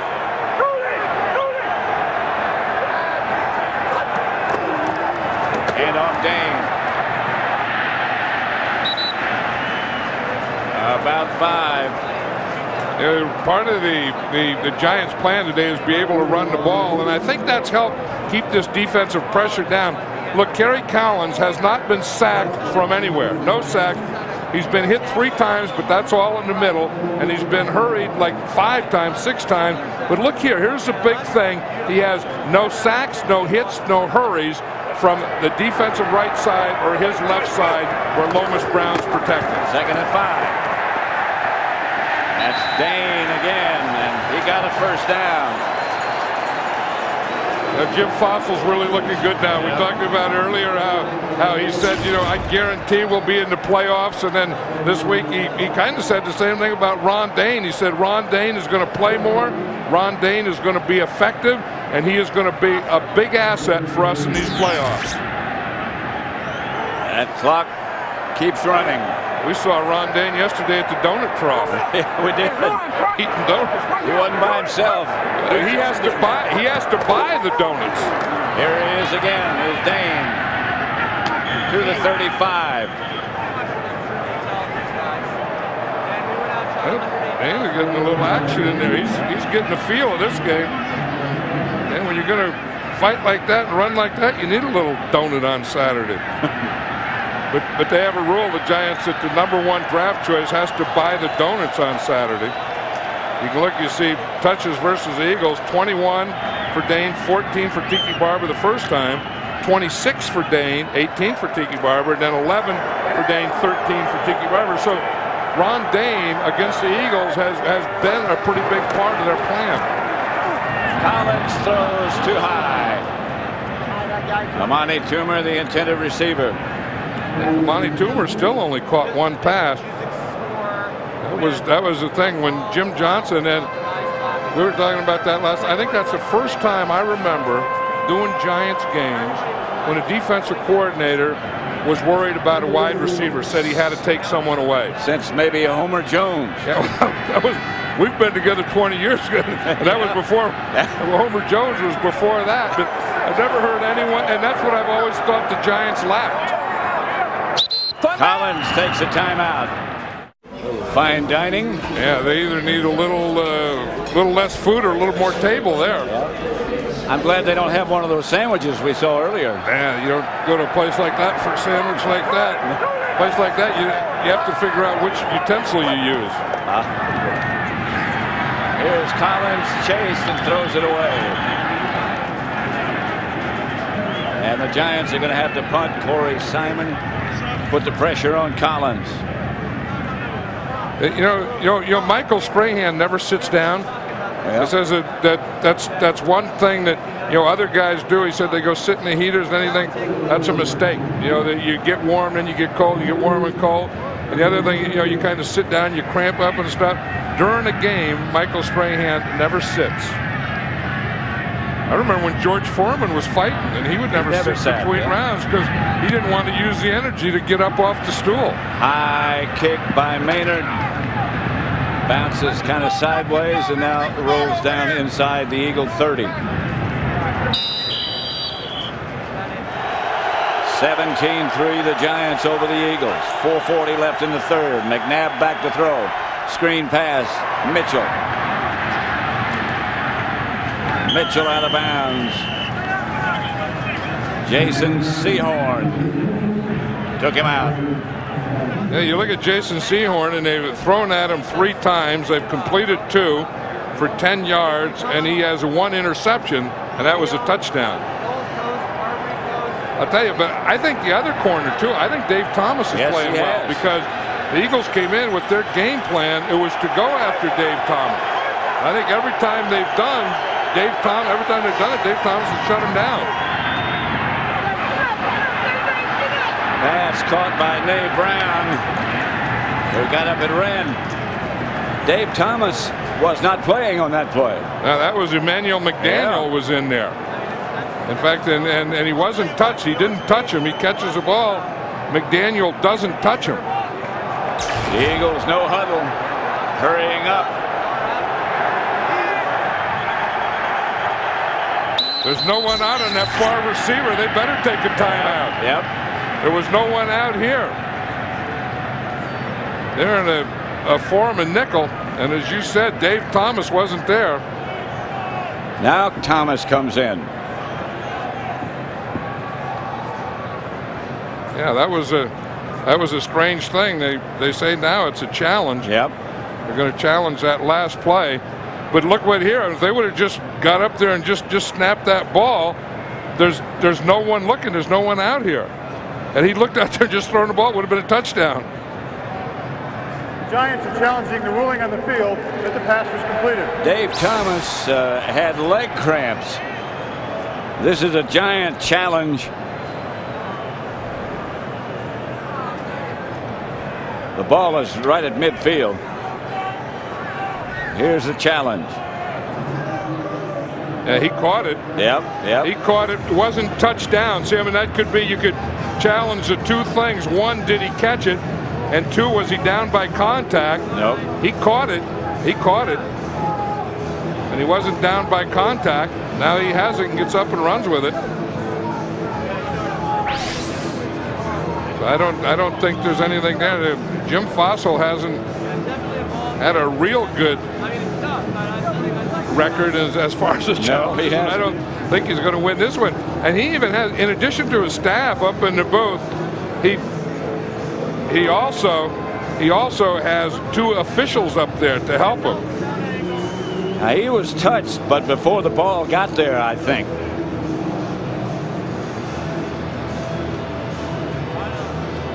This is just to see if it was contact, because if after he catches it he's touched, then he's down by contact. So they could rule 2 things. 1, it was an incomplete pass, but that wouldn't be right. Or 2, it was down where he caught it, down by contact. Right. I don't know what Jim Fossil or his staff challenged, but it doesn't make any difference. Whatever the referee sees on that.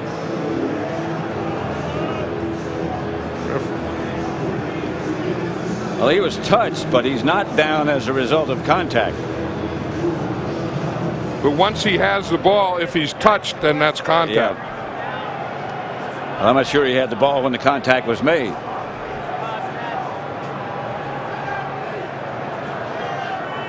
Well, we'll have an answer in just a second. Ed Hockley. The referee, this is the playoffs, so they have all-star crews. This isn't his regular crew. After reviewing the play, the pass was complete. However, the receiver was touched down by contact after catching the ball. Therefore, the ball will be placed on the 42.5-yard line. The clock should be reset to 4 minutes, and it will be 2nd down. There is no timeout charge to the Giants. Yeah, I agree with that. Yep, I mean, I agree that he caught the ball, and I agree that he was touched after he got the ball. So that challenge did work. So they get the completion, but they only get it to the point of the completion.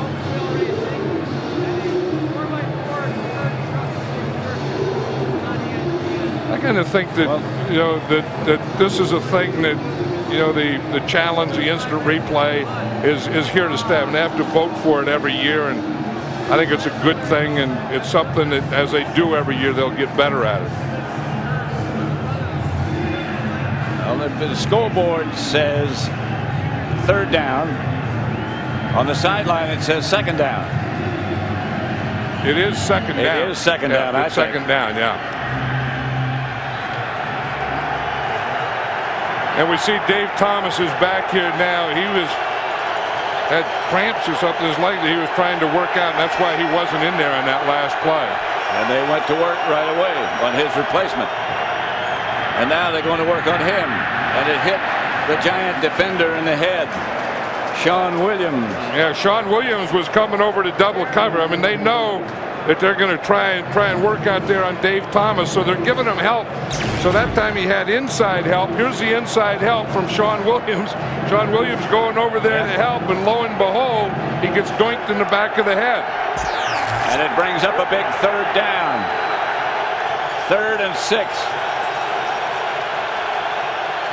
Here's McNabb back in the pocket, and now he comes out of the pocket. And McNabb is going to run. And he got close to a first down. That's going to be awfully close. Yep. Because, again, I think he stretched the ball out because it's not where he goes out of bounds or down, but it's where the ball is when he goes out of bounds or down, and that's a first down.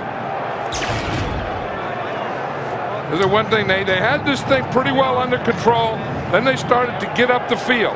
You see, that time, John Runyon got Michael Strahan. Strahan got beyond Donovan McNabb. A flag on the play.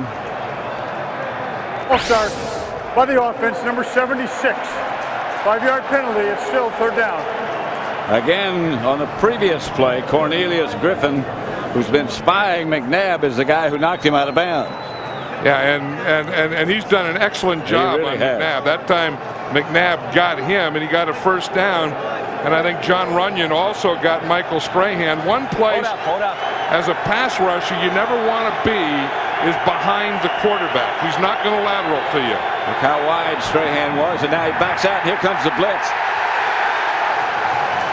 And the Giants are successful as Jesse Armstead got there first with help from Emmanuel McDaniel. That's that zone blitz. We saw Strahan is going to drop out. Then you overload the other side. Strahan is here. He drops out. Then you bring the pressure from this side. So you bring the pressure from the right. You drop your left end, and then he's looking for the cross. McNabb didn't see that backside pressure coming. Watch him. See, he doesn't see it right there. Yep. Very effective call by the defensive coordinator of the Giants, John Fox. McNabb incomplete. Fernet Brown not there. And we talk about Giants that are having a big day today. Jesse Armstead is having a big day. He has 8 tackles so far. You could almost single out anyone on that defensive unit. And that's why, and that's true. I mean, and the reason is they're doing so well is they're playing well as a unit. It's not just one guy or 2 guys or 3 guys or one position. It's the whole 11. 3rd and 28. McNabb drops the throw. Pass is caught. Not nearly enough for a first down. Luther Broughton made the reception. And listen to this crowd here, Pat. They've always, I mean, all these years we've been doing Giant games, they've always loved their defense, know defensive football, and appreciate their defense. That goes back to when I was playing. Back to the 50s. They loved the defense. Andy Robustelli and the guys? Robustelli and Sam Huff. Yep. Toomer is back.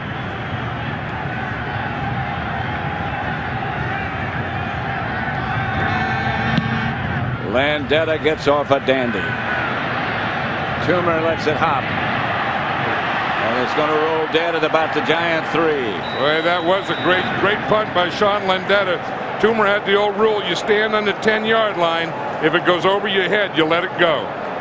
Today's game is being produced by Bob Stenner, directed by Sandy Grossman. The associate director is Mike Roig. The broadcast associates are Charles McDonnell and Wayne Wilson. Technical producer is Bob Muller. Technical director is Joe Abenda. The audio supervisor is Fred Aldous. Pre-game show was produced by Scott Ackerson. Directed by Bob Levy. The associate director is Jennifer Love. And the senior producer is Bill Brown. The executive producers of Fox Sports, Ed Gorin and David Hill.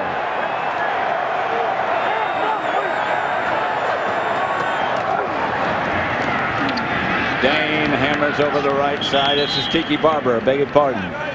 You know, that's one thing about that. You know, thunder and lightning and using both of them is Dane will go outside and Tiki Barber will go inside. You know what they're doing over there? They're going to give Dave Thomas an IV. I bet you he's just dehydrated and getting cramps. Has to be. I know he was getting cramps. Yeah, and you could see even when he was in on that last play, he was getting cramps. So instead of taking him in and giving him an IV, they're just giving him one right there in the sideline. 2nd down and 8. Collins drops the throw. Throws up the middle, complete. Pete Mitchell, a tight end, makes the reception. There's the struggle for the ball. There's old Glenn Parker. The old guard, he hurt his knee just a few weeks ago. Had it scoped and only missed one game. Told me before the game that he could have played the next week, not missed any games. He's Parker right there. He's a left guard, and we see it from here. I'll tell you that Gary Collins is so strong that he can have guys hanging on him and still make a throw like that. Well, Collins is a big guy. He's about 6'5" and 230. Oh, Glenn Parker there. When you're an offensive lineman, no one helps you. No. They just leave you down there. In fact, he told, and he's pointing to his back on this one, but he said when he tore his cartilage, he said he tore the thing right off. And he said the surgery was really done here in the field. All they had to do was pull it out. The only guy who's going to give him any support other than the training staff that finally gets there is Lomas Brown, who's playing next to him. That's right, and appreciates him. Glenn Parker is an 11-year offensive lineman, veteran in the NFL. Played at Buffalo. Lomas Brown's a 16-year veteran. Not the greatest of bodies. Most offensive. I really don't feel like I can make a comment about that. You know, one of the defensive players, either Jesse Armstead or Michael Strahan, was saying the other day, said, you know, he said, I was looking at Glenn Parker, you know, in the shower the other day, and I was thinking, how the heck does that body play? That body plays because that body knows how to play football. That body plays pretty well. And here's old Glenn Parker right there. You see he has his guy. And I don't, you know, I mean, when you do that and you have so many guys just, you can just pop something in your back. I think that's exactly what happened. Yeah, because nobody hit him. No, it's on that right side there. And you can see it. Something probably just popped there. And then the problem is sometimes it goes into spasms. Yeah, it could be on this play right here. This is 2 plays before. Watch him as he starts to go right there. It looks like maybe just went out on him on that play. But, you know, I mean, you're just flopping the ground as an offensive lineman. You get hurt, you don't get up. No one comes to pick you up. No one even looks at you. That's why you're old Glenn Parker. Jason Whittle has taken his place. 1st and 10 Giants. Camella goes back. Handoff is to Dane. Doesn't look like much, but he gets 4 or 5 just by leaning and getting those shoulders square. And when the Giants drafted him #1, that's what they expected, and that's what they're getting, and that's what they got Ron Dane for. They drafted him for these types of games to do the types of things he's doing.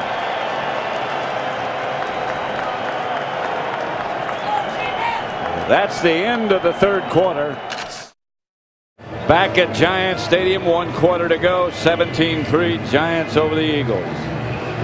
There's old Glenn Parker. They just patched him up. You know, like you do a tire or something, they put a tire patch. They just put a patch like that on Glenn Parker. 2nd and 5. Collins backs the throw and throws complete to Amani Toomer. That's only the 2nd pass that Amani Toomer has caught today. Both of them just like that. Yep, that slant. That's what he had success with him on early. And again, he was going to get double. You could see Damon Moore, the safety, was coming out there to double him, but he didn't get there soon enough. I think, you know, Toomer's been bothered all day by that leg. You know, every time he, you know, would return a punt or something, it looked like there was something. I mean, Looked like he got caught that left leg. Look at it. It gets caught and spun back and around. But I think it's something out there that has been bothering him all day.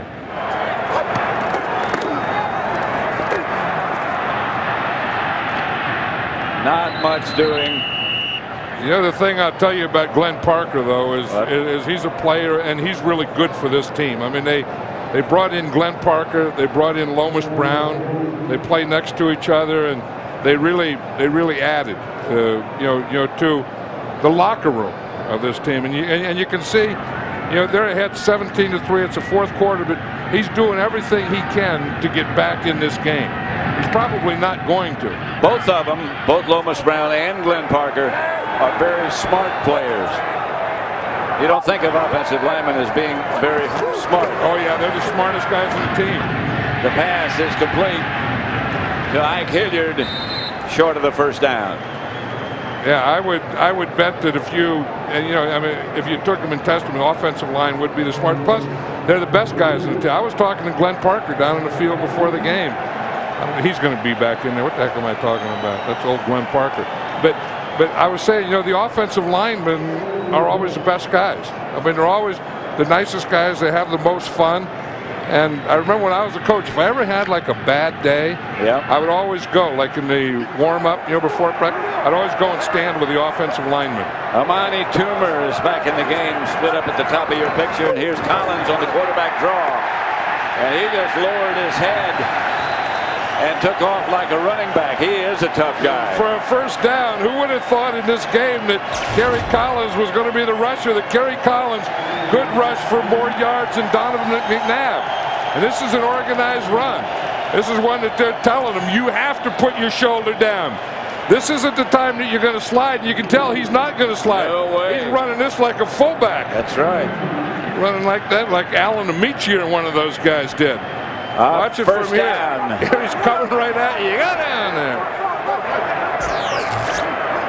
First down, Giants. And that's Barber. And Tiki Barber gets to about the 43.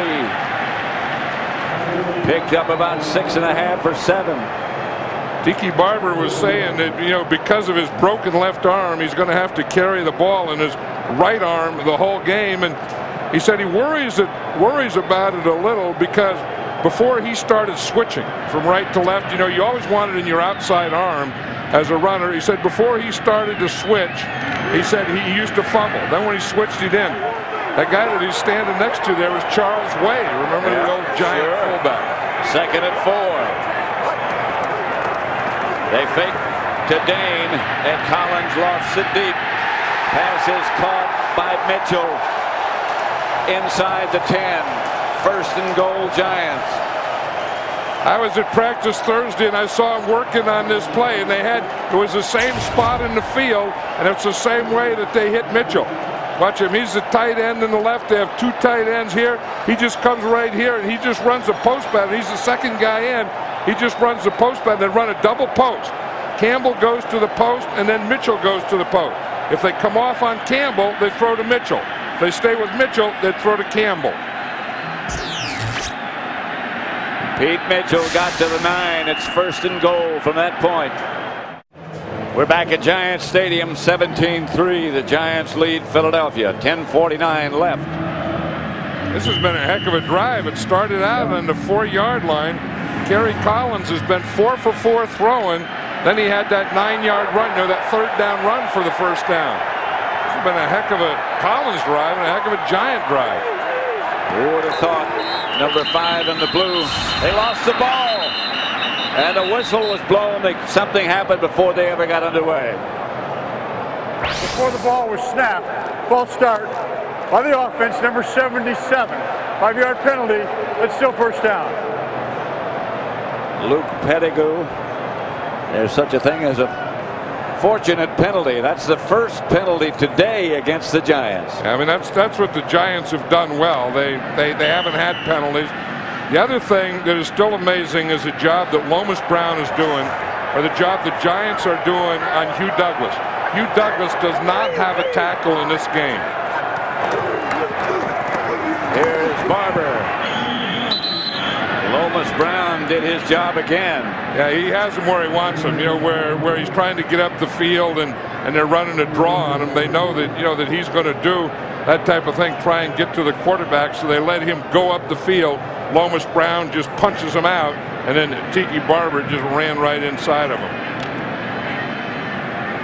Well, defense dominated the Tennessee-Baltimore game, and for the most part, defense has dominated this game.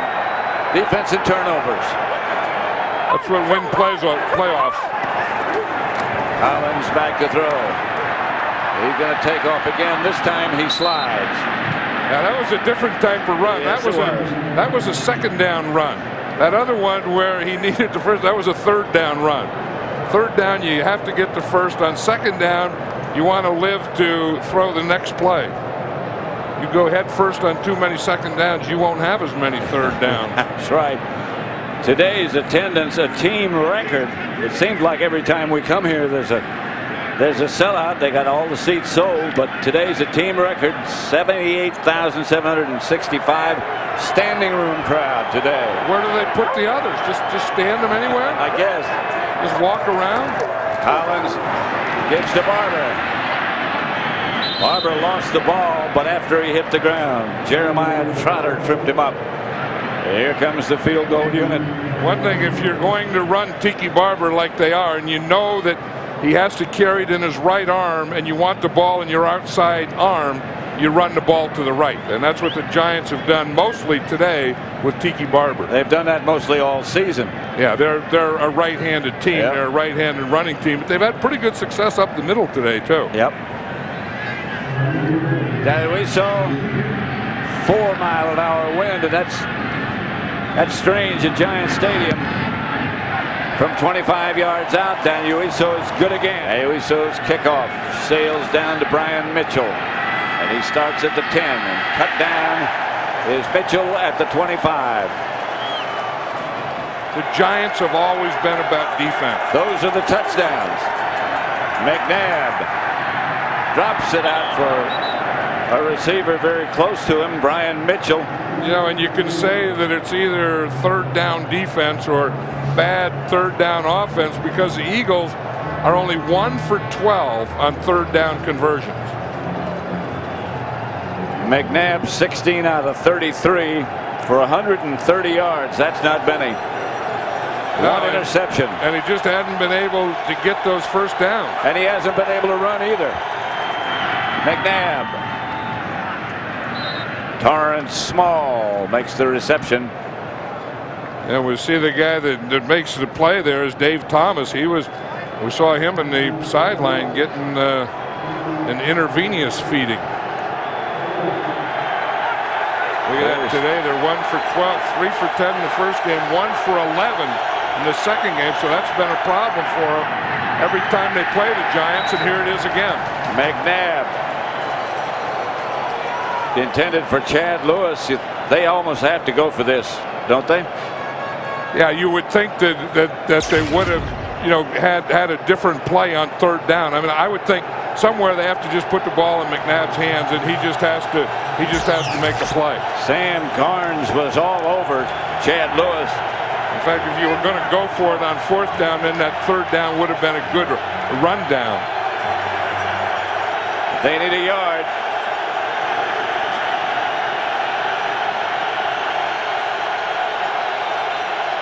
McNabb. The lunge by Chris Warren should be enough to move the sticks. Yeah, Andy Reid came back with a fourth down run when I thought the third down run would have been the play, but Andy Reid has done an excellent job. He really has with this Eagle team. I mean, they really did get where no one thought they would get, and with some players that no one thought he had enough players, and done an amazing job.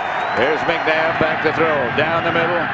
Pass caught by Charles Johnson at the Giant 45. 7:16 left to play.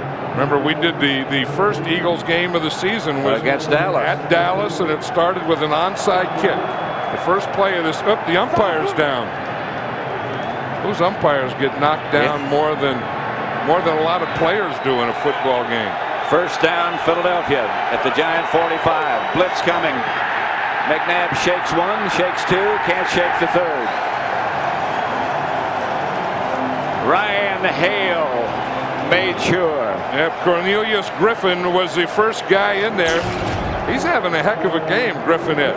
You're going to see him here. He's the first guy here, and he gets the pressure because no one blocks him.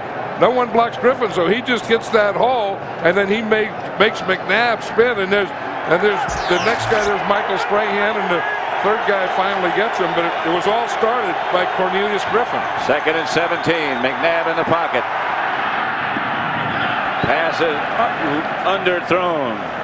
Small, the intended receiver. He had time on that one. Yep. John Fox was playing that one safe. He was going to make him throw it into a zone, and he was going to have a spy on McNabb. He's got to be tired when the game is over too, John Fox. He's done a heck of a job. Yeah, but he does that in practice. Yeah, I know. In practice, he stands on the sidelines and gives all those signals. They got the towels out now. They got some stuff going here. Here comes the corner blitz. And McNabb tries to run it out of there and can't go anywhere. He doesn't get back to midfield. Jesse Armstead made the stop. That was a good mixture by John Fox. You know, we said to play before that he dropped everyone off, made him throw in the zone. This time he comes with a blitz and he puts some pressure on him. So McNabb's thinking one thing, boom, Fox gives him the other thing. He's thinking the other thing, and then he gives him the first thing. Mitchell did a good job of picking up Garnes on the safety blitz. But I think when McNabb saw Garnes coming, I think he put the ball down. Yep, he did. All that stuff that we saw John Fox doing meant that. 4th and 15. McNabb back to throw and up in the pocket. Pass is caught. Not enough for the first down. Chad Lewis made the reception. Well, it depends on where they spot it. Well, that's true. This could be enough. Because they're going to spot it right on the line, and the first down marker's right on the line.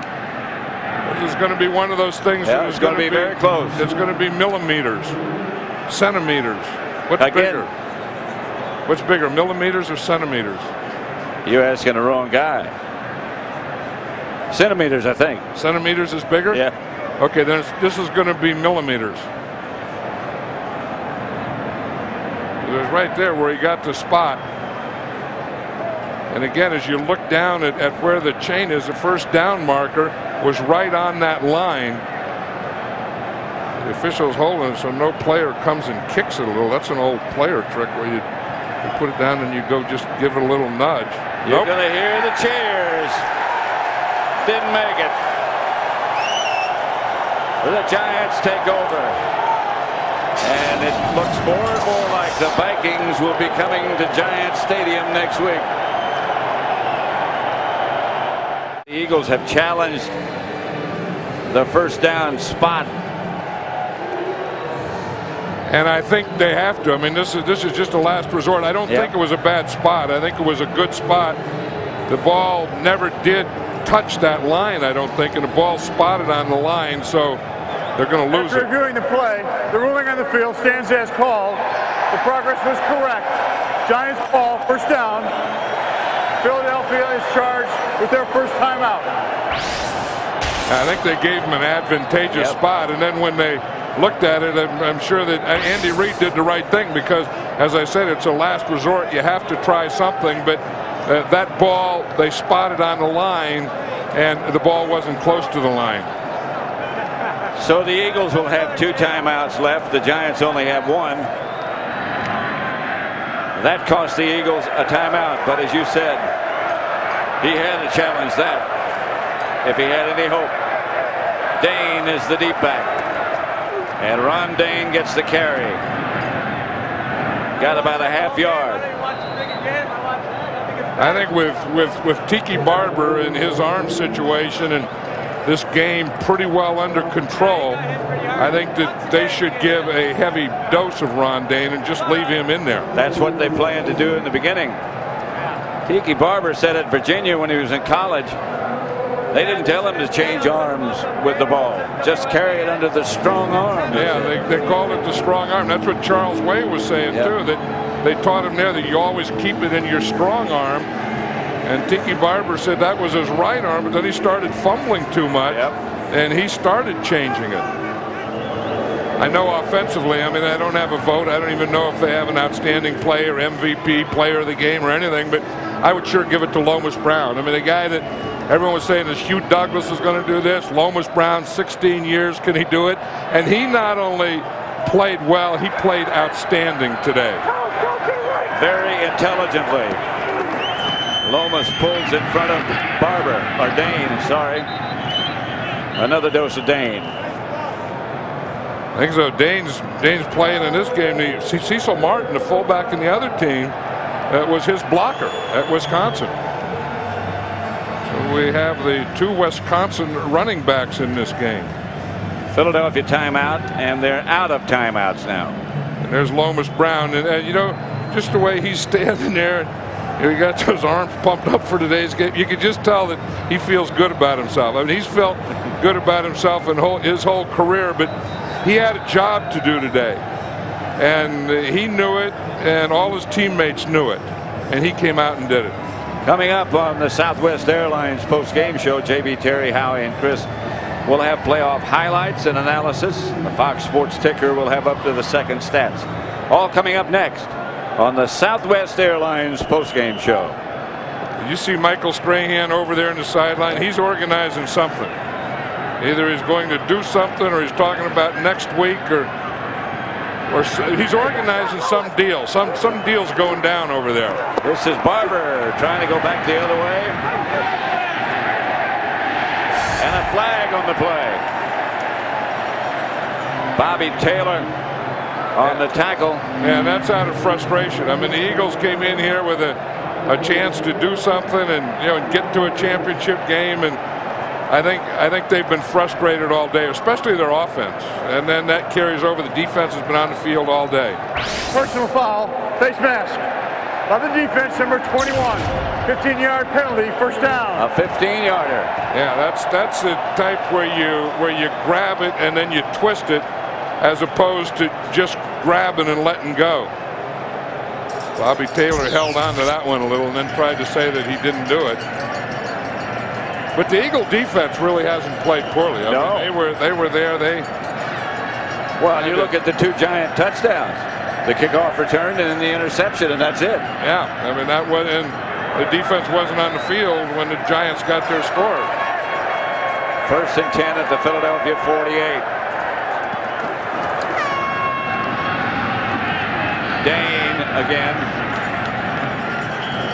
But I still say that the offense did a good job, and that Kerry Collins wasn't Collins, yeah, he did a good job as well. So did that guy right there, John Fox. He sure did. I mean, he knew that the Eagles were all about Donovan McNabb, and you had to keep him keep him under control, and they did that.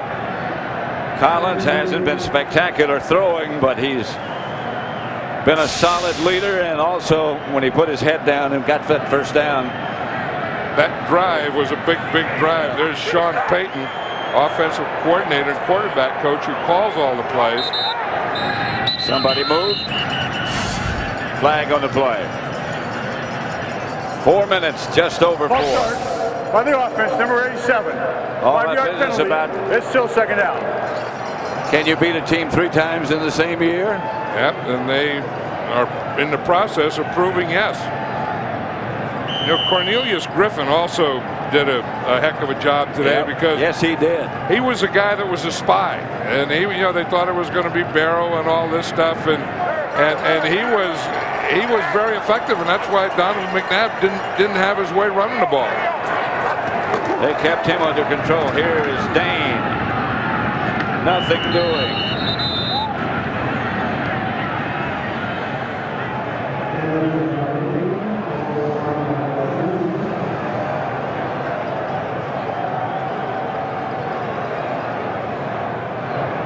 Championship preview, if indeed the Giants do go on to win, and it looks like they're going to. The postseason series with the Vikings is tied at 1-1.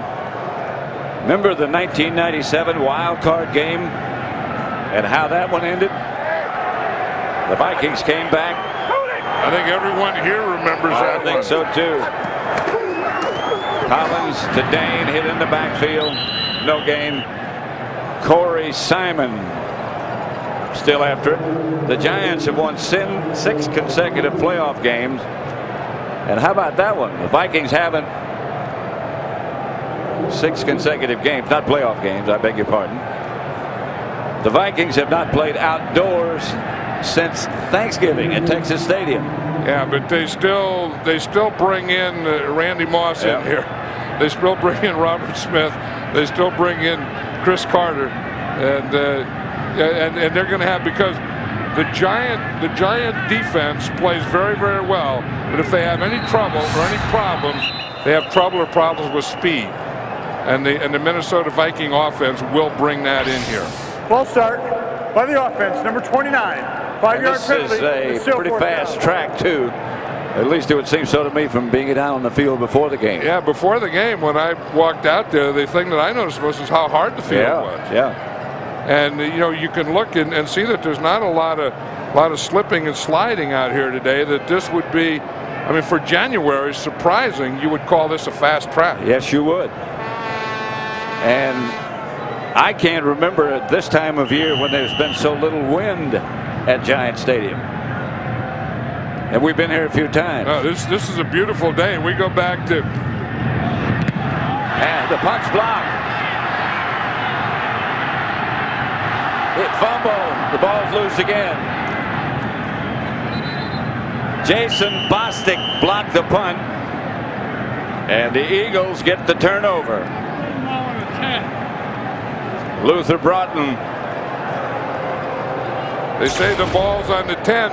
This is a thing that they started, and they had their outside guys come back in to help protect.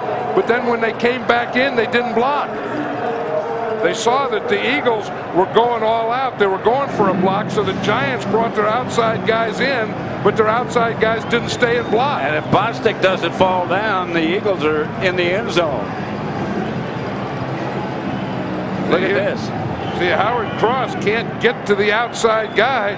Bostic gets in there, and then usually if a punter's 15 yards back, a guy can't get there from the outside. The Eagles have no timeouts.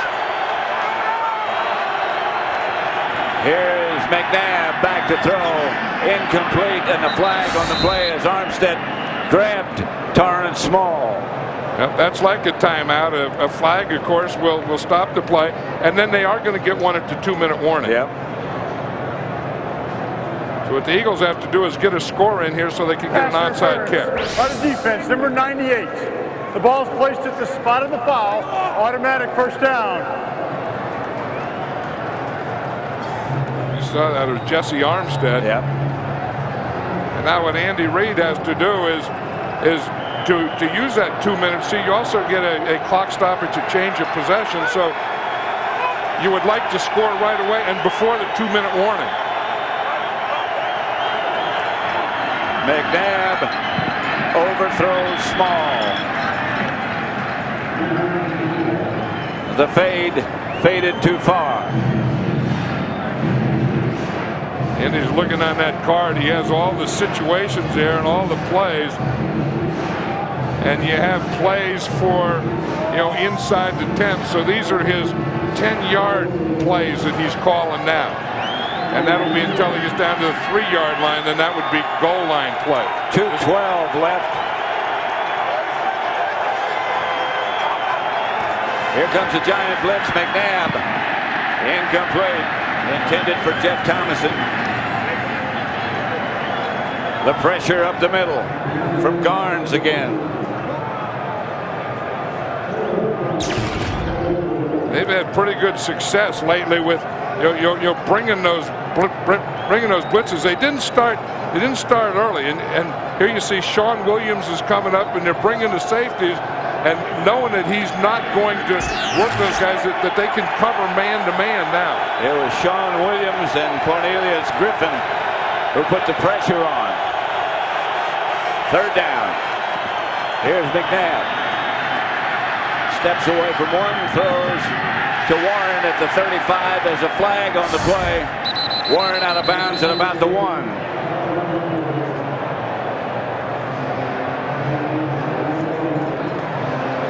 It's against Philadelphia. This is going to be the same thing with the illegal man downfield. Yep. I think if they get to 3rd down, they ought to kick a field goal. Ineligible player by the offense downfield, number 60. 5-yard penalty. Repeat 3rd down. 2 minutes, 1 second left on the clock. They'll repeat 3rd down. And so they get another 3rd down play here. If they get to 4th, I think they have to kick the field goal. I mean, to get the thing going, because they got to get the ball back again and again. So the sooner you get a score, then you could go for the onside and then take another one. The longer you take trying to score, the less opportunities you're going to have. 2 minutes, 1 second left. Here comes the Giant pressure showing again. Outside to Small, and Small scores for the Eagles. That's a play they call smoke when they just see that when the corner's off, and that time Dave Thomas was off. And McNabb just takes 1 step and just throws it out to him. If you look out here, here's Dave Thomas. See how far off he is? Then you just throw the ball out there. And I said they hadn't slipped all day, and then Dave Thomas slips on that play. But when the corner's off and pressure coming in the middle, you just pop it out there to him. Akers for the extra point.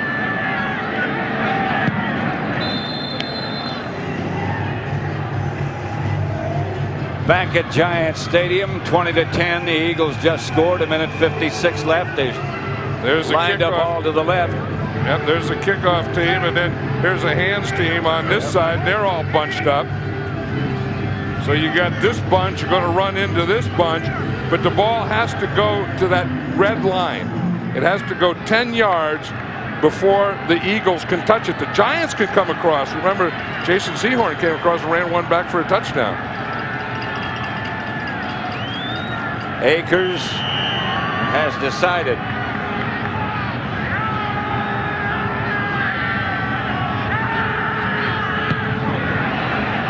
Over the head of the Giant close men, but the Giants recover.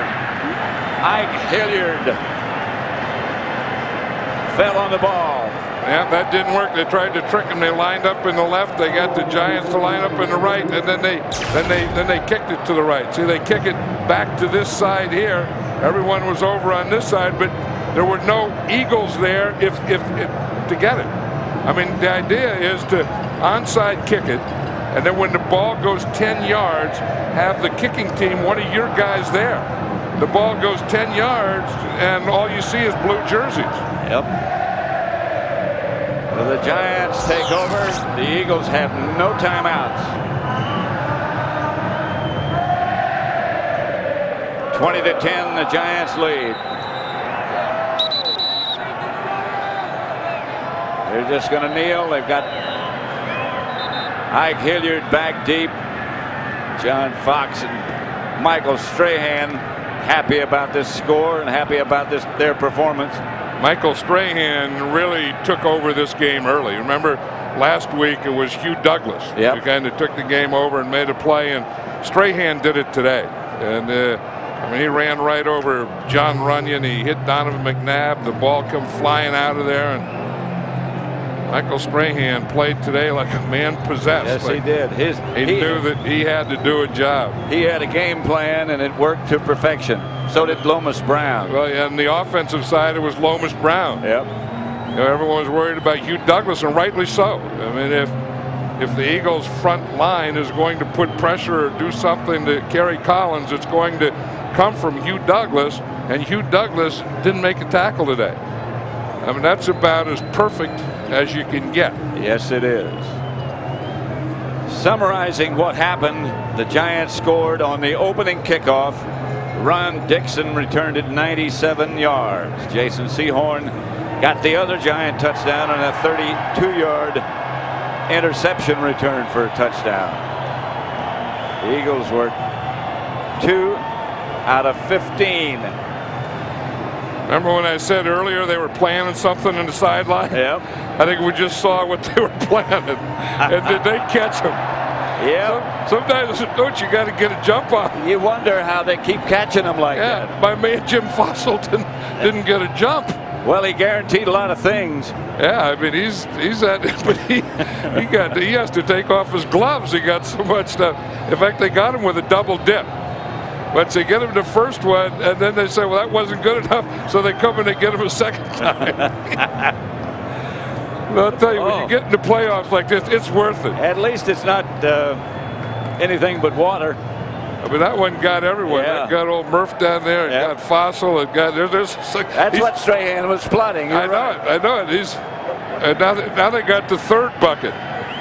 Now they're going to go get someone else. It's probably going to be John Fox.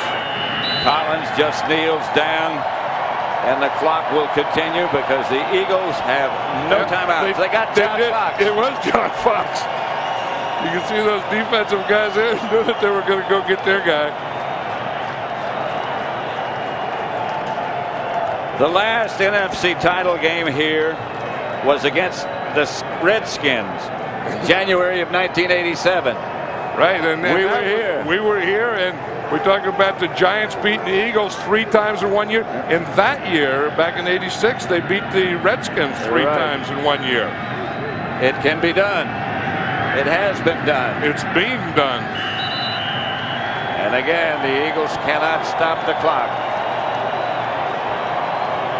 Fossil better watch out. There may be one more coming. It might be. Andy Reid, you know what that is. The tough thing, it's great to be in the playoffs. 12 teams make the playoffs. 11 of them lose their last game.